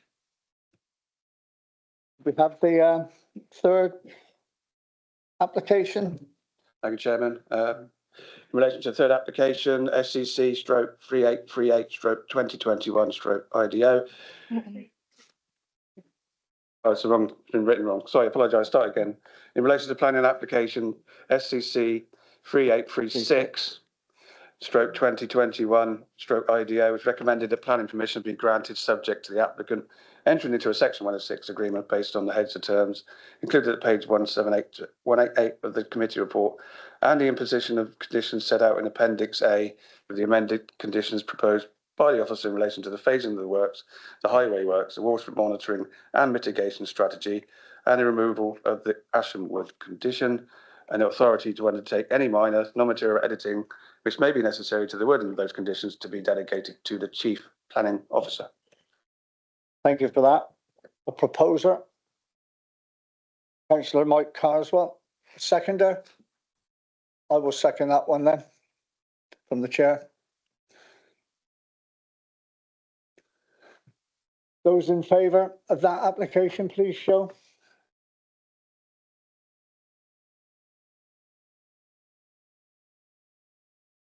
Those against? Thank you very much. Thank you very much, committee. Before we go on to the next application, I will now take a 5-minute break, comfort break for anyone, and allow those members of the public who wish to leave the meeting to go if they so wish.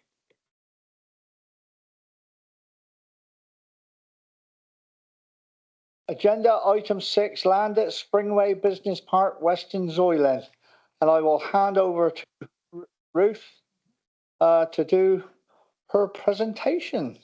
And I'm just having a look, see what speakers I've on here.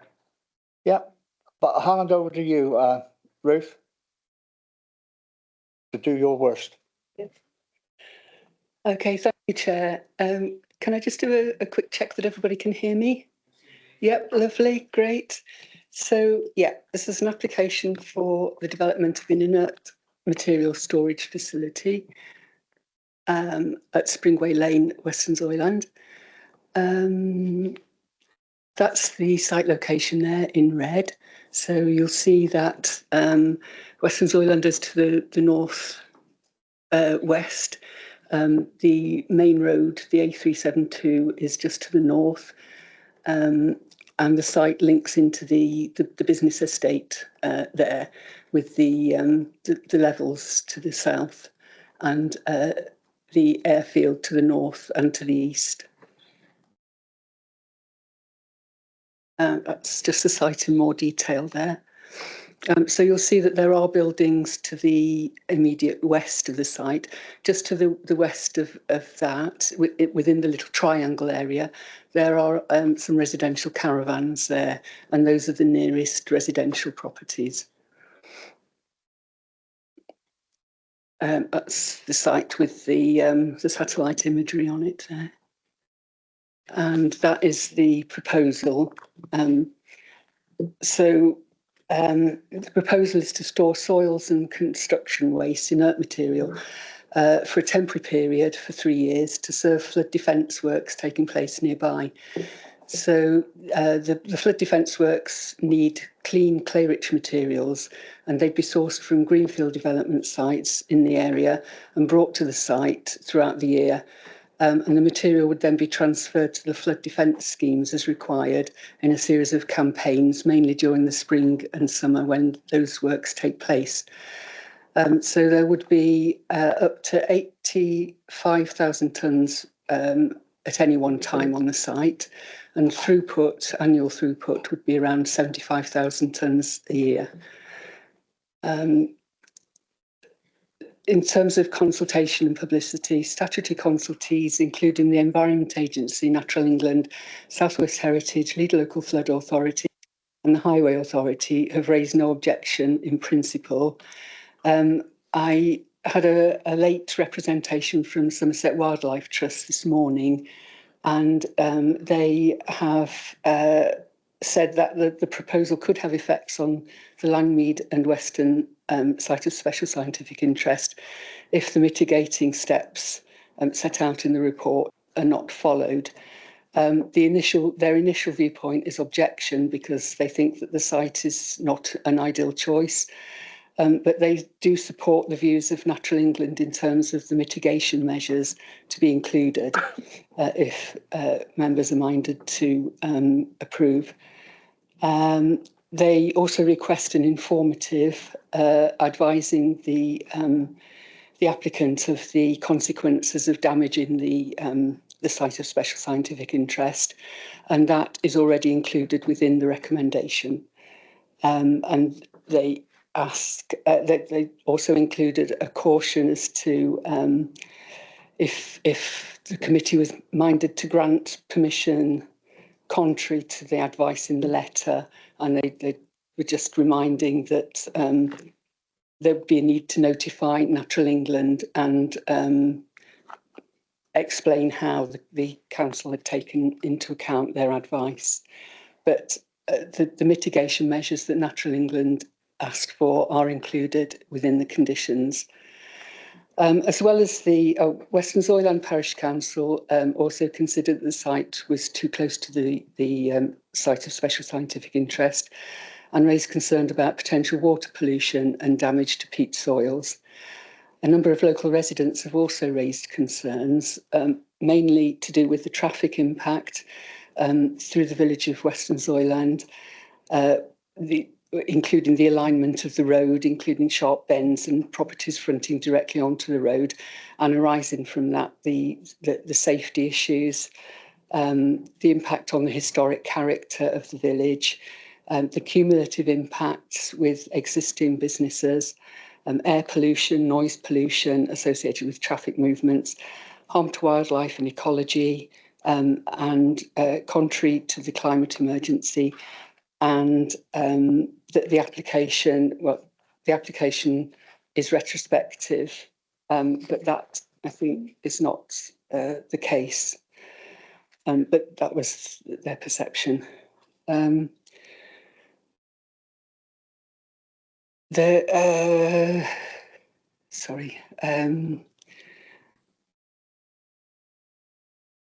So the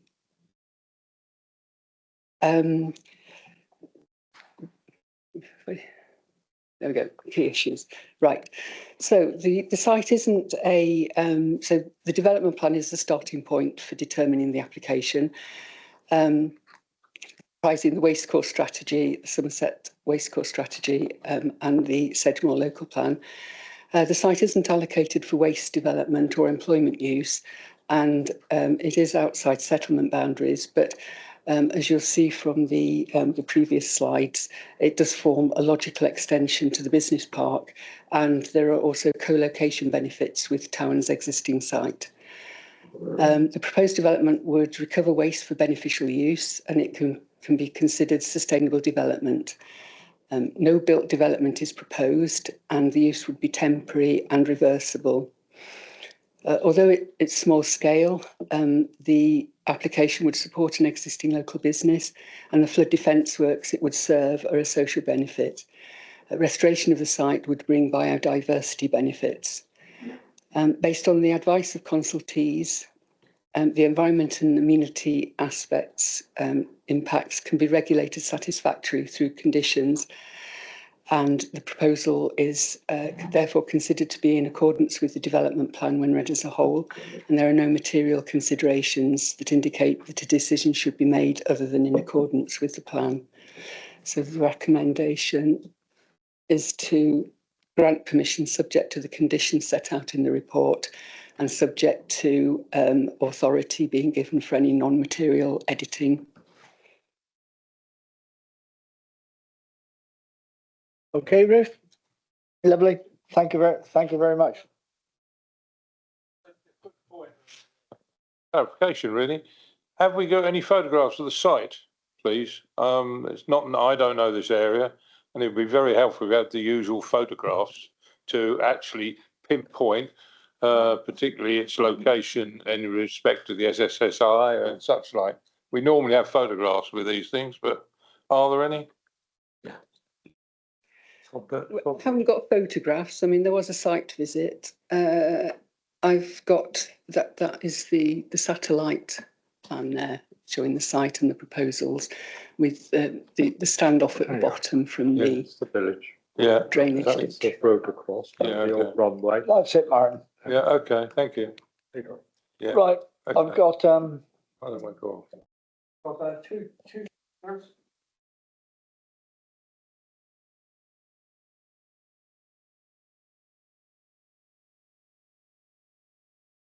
Sorry, I've got two speakers. First one will be Liz Parfitt from Western Zoyland Parish Council. Excuse me, Chair. I do apologise, and I apologise to the speaker. I just wanted to say I don't think this is an interests thing, but my patch is adjacent to this patch, and I have attended meetings and been party to other people's conversations, but I remain non-determined, and I come to this meeting with an open mind. Is that okay? Yeah, thank you. No problem. Apologies for the interruption. Start when you're ready.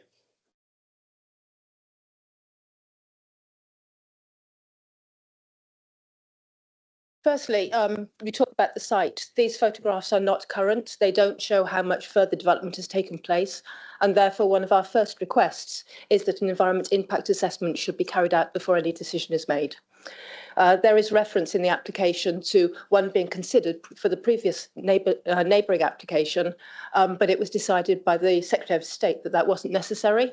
However, Somerset County Council at the time did wish to have an environment impact assessment.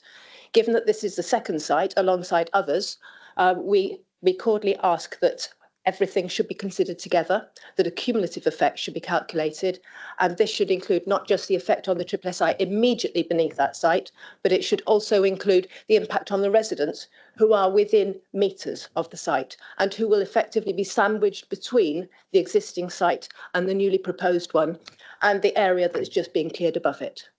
So we think that one of the main issues is the impact on the residents, their health and their amenity. Secondly, addressing the need for an impact assessment, without a screening decision at least saying that one is not necessary, the council leaves itself open to a challenge. Thirdly, the SSSI is in a declining state and any further impact on this will make that situation worse. Fourthly, the applicant refers to this as being a non-sensitive site, but it does of course fit in with the Schedule 2 category and exceeds the threshold in terms of hectare as well. And if we review the planning practice guidance on EIA screening, it refers to being in or close to sensitive sites as being prerequisites for an EIA. And the council is therefore under duty to give reasons why, in the absence of a screening decision, they claim this is not a sensitive site. In addition, some of the data that's been used to indicate the risk to the SSSI and also to the residents is a windrose. The windrose is derived from an Iowa source, and it relates to a 50-year mean, which does not therefore take into account the current trend caused by climate change and global warming in changing the strength and the direction of those winds. And indeed, some of those winds would come from the northeast and therefore carry soil across both the residents and into the SSSI as well. We also have various problems in terms of external lighting. I know one of the conditions referred to this. With the previous application, there was an agreement between Towers and Oliver Laidler that no external lighting was needed and that any additional requirement for that would be discussed. We again say, why are we now talking about external lighting when we're talking about storing material within an area, within a field? We also are slightly questioning that Natural England have no objections because we don't feel that they've all been answered. One of the most significant points that they make. Oh my God.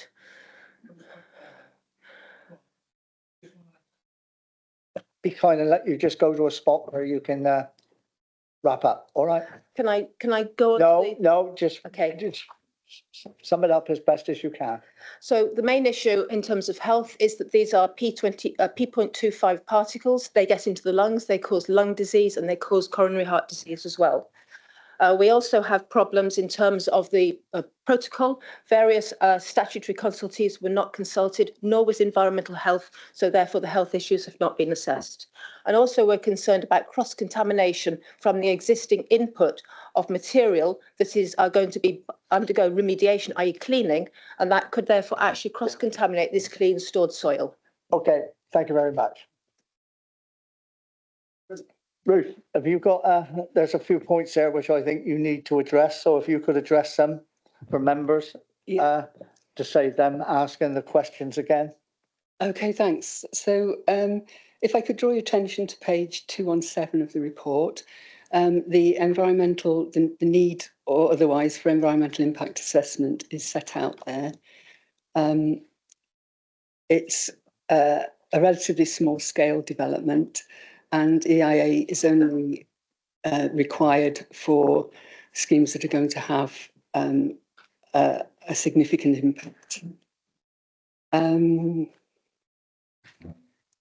The cumulative impacts have been considered.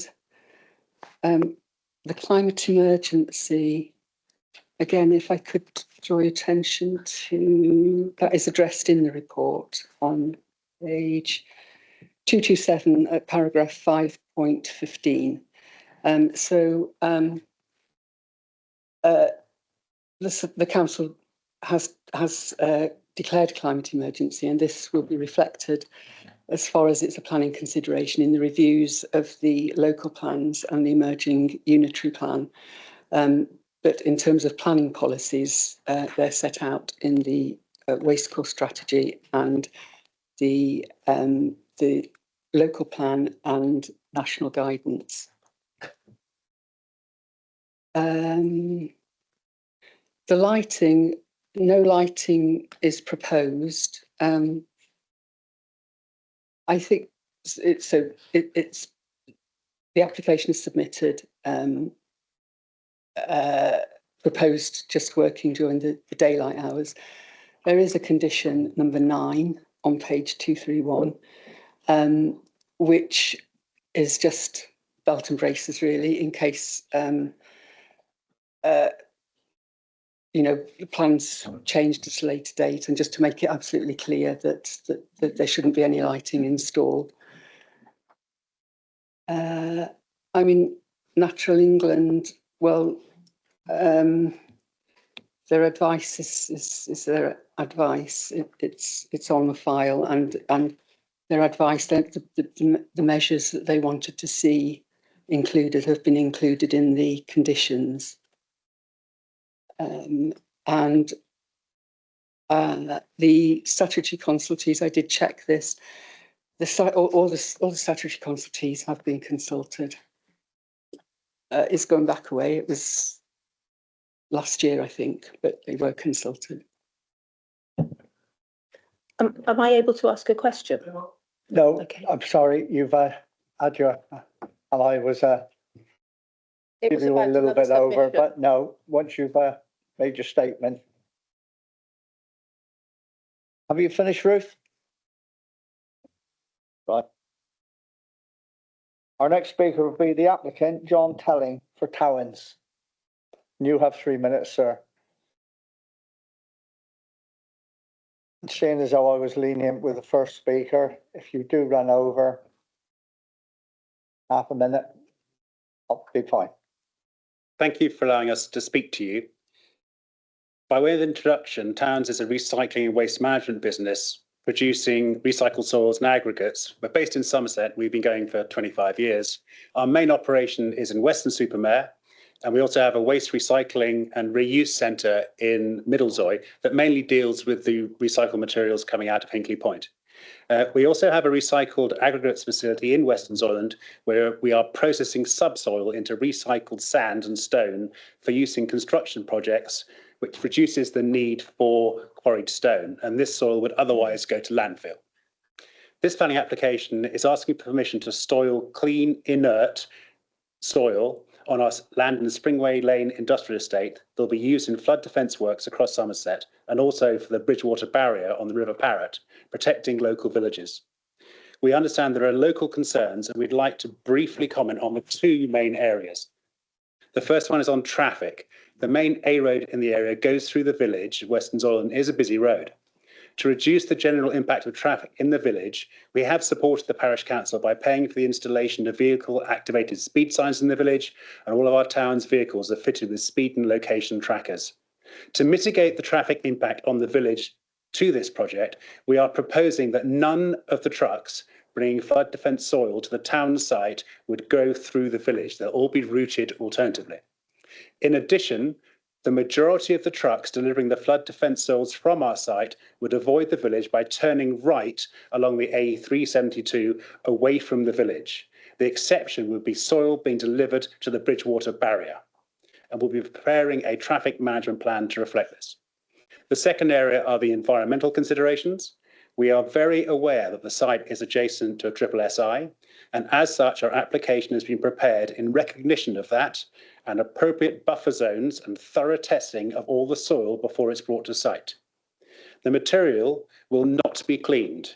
It will be deposited on site, it will be stored there, and it will be transported away to the flood defences exactly as it arrived. Alongside the planning application, we have also applied for a permit from the Environment Agency for the work, and it should be noted that we have received approval for the environmental permit, and that in addition to the inspections from the council, we will also have regular visits from the EA to ensure compliance. Thank you.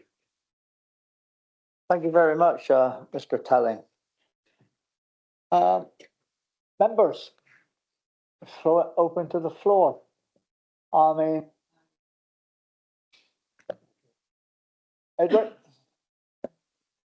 Can I just ask, in relation to the SSSI, what is the SSSI there for? I mean, is it a certain type of invertebrate or something is allowed to be contaminated by other animals coming in the soil. I was worried about contaminating an SSI with a species not meant to be there, which could be an ecological harm. Could anybody clarify that one, please?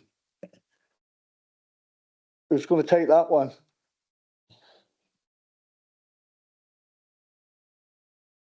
There's no one speaking at the moment. I will say I was one of the ones who had the site visit down there along with a few others, and I'm just, it's not necessarily on this application, but I was saying from my own point of view, it was nice to go back to the site just after sitting many years ago on a planning application down there to see how that one has been brought to fruition down there. And I'm just thinking that the site visits, they're called for a reason, and they're very, very beneficial.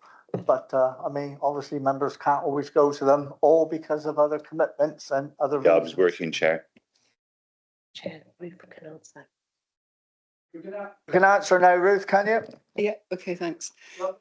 So I can't recall the exact features of interest of the SSSI, but Natural England have been consulted and have made recommendations. You'll also see on the slide that there is a 10-metre standoff from the drainage ditch, and the site of special scientific interest is to the south of that. So there is a good buffer provided. Thank you for that, Ruth. All right, Edric, thank you. Is it Simon next? Simon? Thank you. Thank you, Chair. Thank you, Chair. My apologies. Trouble with the buttons. Yeah.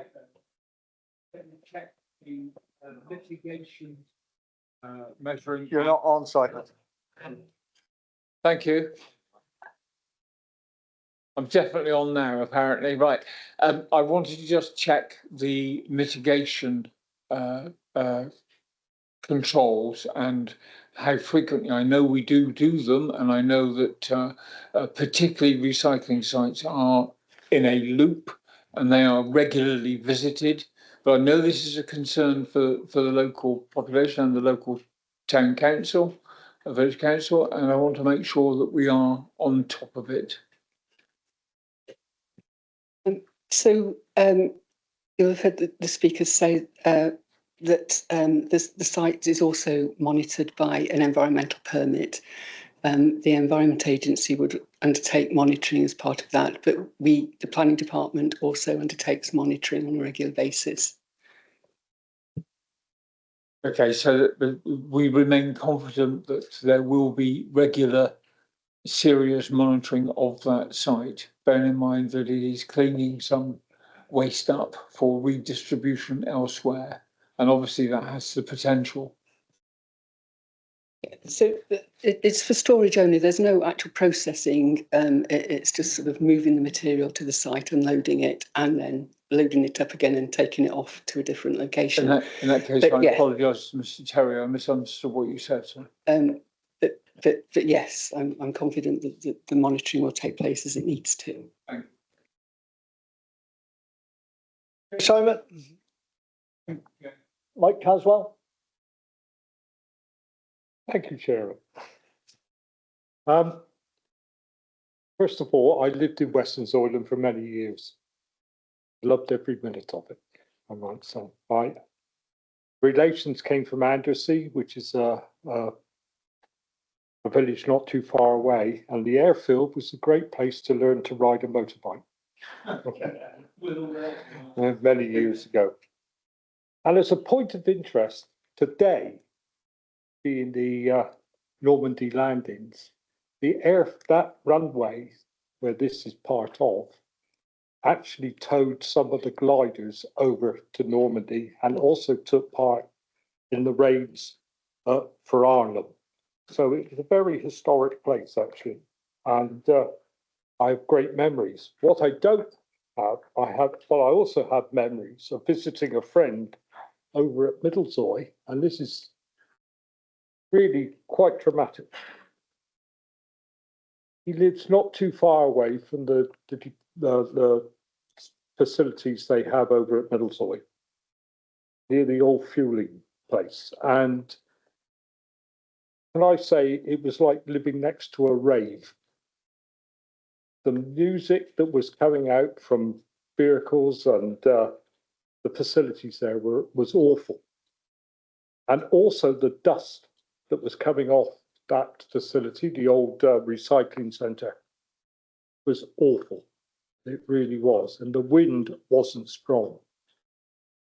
With regard to the site in question, it is adjacent to the other planning application that you had and where you've made the entrance.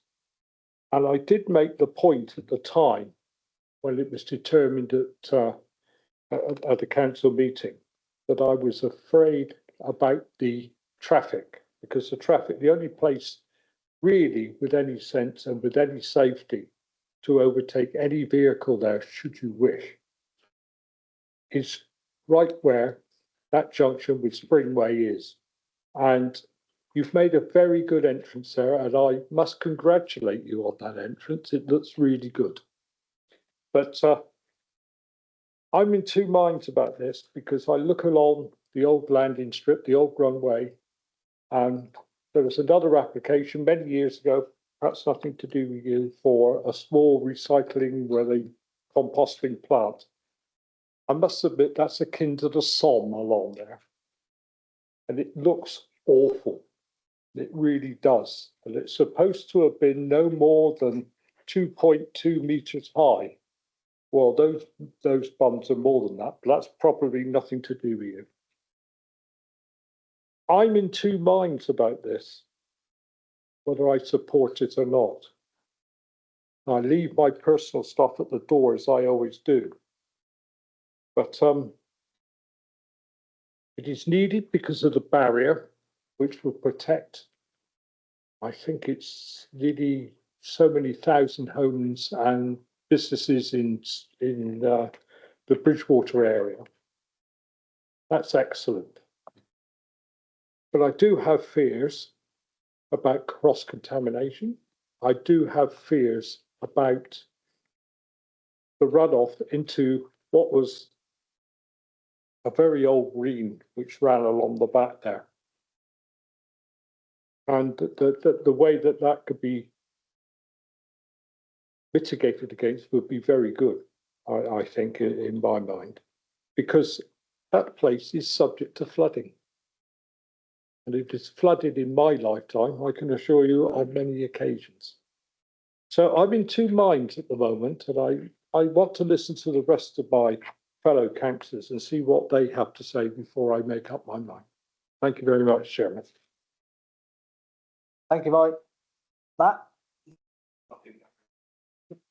No, according to the list I'm looking at. Thank you, Chair. A question about the hours of operation, actually. As I mentioned previously, my patch is, my constituency is adjacent to this one. And the conversation there is with regard to, of course, the HGV movements. Page 229, 230, we see that hours of operation on that site are 0700 to 1800 Monday to Friday, excuse me, and 0700 to 1300 on Saturdays. No operations on Sundays, banks or public holidays. That's good, but it doesn't take into account the fact that the trucks are coming up for this site or for the adjacent site up right through from Taunton. So they're coming through the villages before that to get to site at 7 o'clock. Is there any mitigation that can be put in place, or I don't want to go down the alternative routes thing because there's been a lot of conversation and work done on the routes, but any thought put into the fact that the trucks are going to be going through at 6:15, 6:30, the other places, not just this site, which I think next door to it's a G&T site, isn't it? It might not be. But that's my concern, and that's my thoughts. If on site the working hours are 7 o'clock, what are they going to be outside in the villages that are used to get to the site? Thank you, Chair. Okay, Matt, thanks for that. I don't know whether you can answer that one, Ruth, or the highways officer sat behind you can answer it.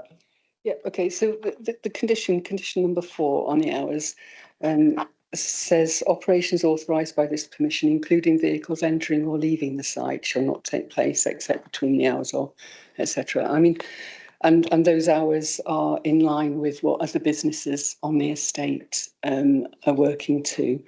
And at the end of the day, it is the A372. It is a strategic road.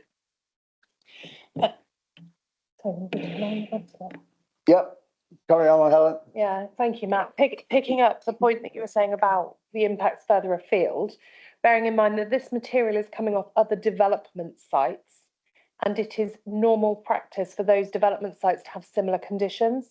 So even if we're taking material off a housing development, for example, they won't be able to remove that material unless it's within the working hours for that development, which should alleviate your concerns, because we put the hours of operation on all of our planning conditions, on all of our planning applications, sorry, where it is appropriate. So bearing in mind, this is coming from large excavation house building sites as predominantly, they are then equally covered by those conditions as far as we can reasonably enforce. Thank you. All right, Matt, that's fine. Barry? Thank you, Chair. I'll be brief. It's only a comment, not a question. This has parallels with the previous application we've looked at today. We've got environmental concerns on the one hand and a very necessary operation to be carried out on the other. And I think if we are minded to approve this, it does very much come back down to the people who are going to enforce the conditions. In other words, our good friends, the planners over there, to make sure these people behave themselves and don't annoy everybody at Weston's Island. Thank you, Chairman. But from the chair, it's worth pointing out, though, that we do not have control over the speeds of the vehicles travelling on the road through the villages. That's that belongs with another sort of area. So that's a reason there. Michael? Thank you, Chair. Yeah, I just got a couple of questions. I mean, the lighting mentioned, there is none proposed, but there is a condition that allows for the applicant to propose lighting. And I don't know why we need that, because there's none needed, I think. But what will happen, presumably, is that plant and vehicles will have lights on during winter hours, and that will potentially impact what is to be avoided, basically. And that will cause light pollution during the hours of darkness in winter. So that's a slight concern. I'm not sure how you can mitigate that. 10 dust. How is that? How is that stopped? If you've got a 5 metre high stockpile in a sunny spell in the summer and it's completely dried out, how do you stop wind picking that up? I don't know, unless you sheet it, which is not one of the conditions, I don't think. And then the other one in number 12, condition 12, they obviously want to avoid prevent mud from being carried onto the highway, but that's not been submitted yet, and I'd be interested to know how that would happen on a small site like this, which may not have electricity laid onto it, or I don't know what sort of system you'd use to prevent mud being carried onto the highway. We'll wash the wheels. Well, you usually wash your wheels off like you do with quarries and anywhere else. But you'd need a water supply to do that, wouldn't you? Can I just say, and I will repeat it again, this is with the benefits of site visits. It doesn't answer every question, but it does give you a different perspective to the whole aspect of what you've got before you. Down on this site, there are 2 ways to go into it. They're quite a way apart, long tracks over fields and what have you, and there are other businesses there. This is not the only business which is down there. Oh. And I just asking you for those of us who went there, to bear that in mind, or somebody else may wish to speak on that. Philip, I see your hand this time. Perhaps you don't need to go to Specsavers. Yeah, I just want to ask the question, the applicant was saying that every load would be tested or checked before it went in. How does he actually do that and record that? Is that through the process called Claire? Is that through a process called Claire? Well, I think it would need to be tested to ensure that it was suitable for the end. Yeah. Yeah. Yeah. Well, yes. I think. Could I just throw something else into the mix? Isn't this a time limited operation there?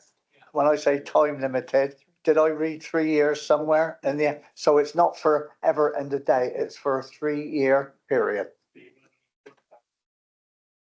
Yeah, yeah, but I just thought I'd throw that because we're talking, you know, some of us may be considering that it's forever and a day, it's just for 3 years. Thank you, Chairman. I am the chairman, sorry.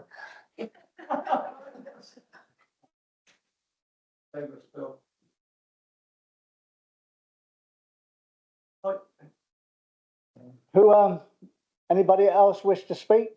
You see the officer's recommendations in front of you, which is, I believe, that permission is granted subject to the conditions set out in the report and that authority to undertake any minor non-material editing that may be necessary to the wording of those conditions be delegated to the service manager, development and planning. Simon, sorry. So Gary, just want to propose the officer's recommendation, Chair. Thank you. Thank you very much, Simon. Do I have a seconder? Quite a few down there, Matt. Where's Martin? Take your pick. Right. Can I have a show of hands then for those in favour of the officer's recommendation?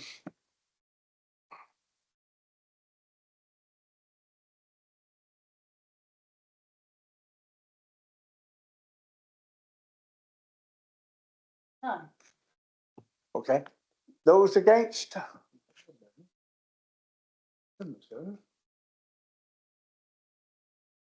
One? No, and one abstention. 9, 4. 911. One against, one abstention. Members content with that? Yep. Well, that is the last of our applications. I've got nothing else in front of me here unless officers have got anything that they need to throw into the mix. I would just like to make a plea. Please, can we have dates for the meetings sorted out moving forward and not have a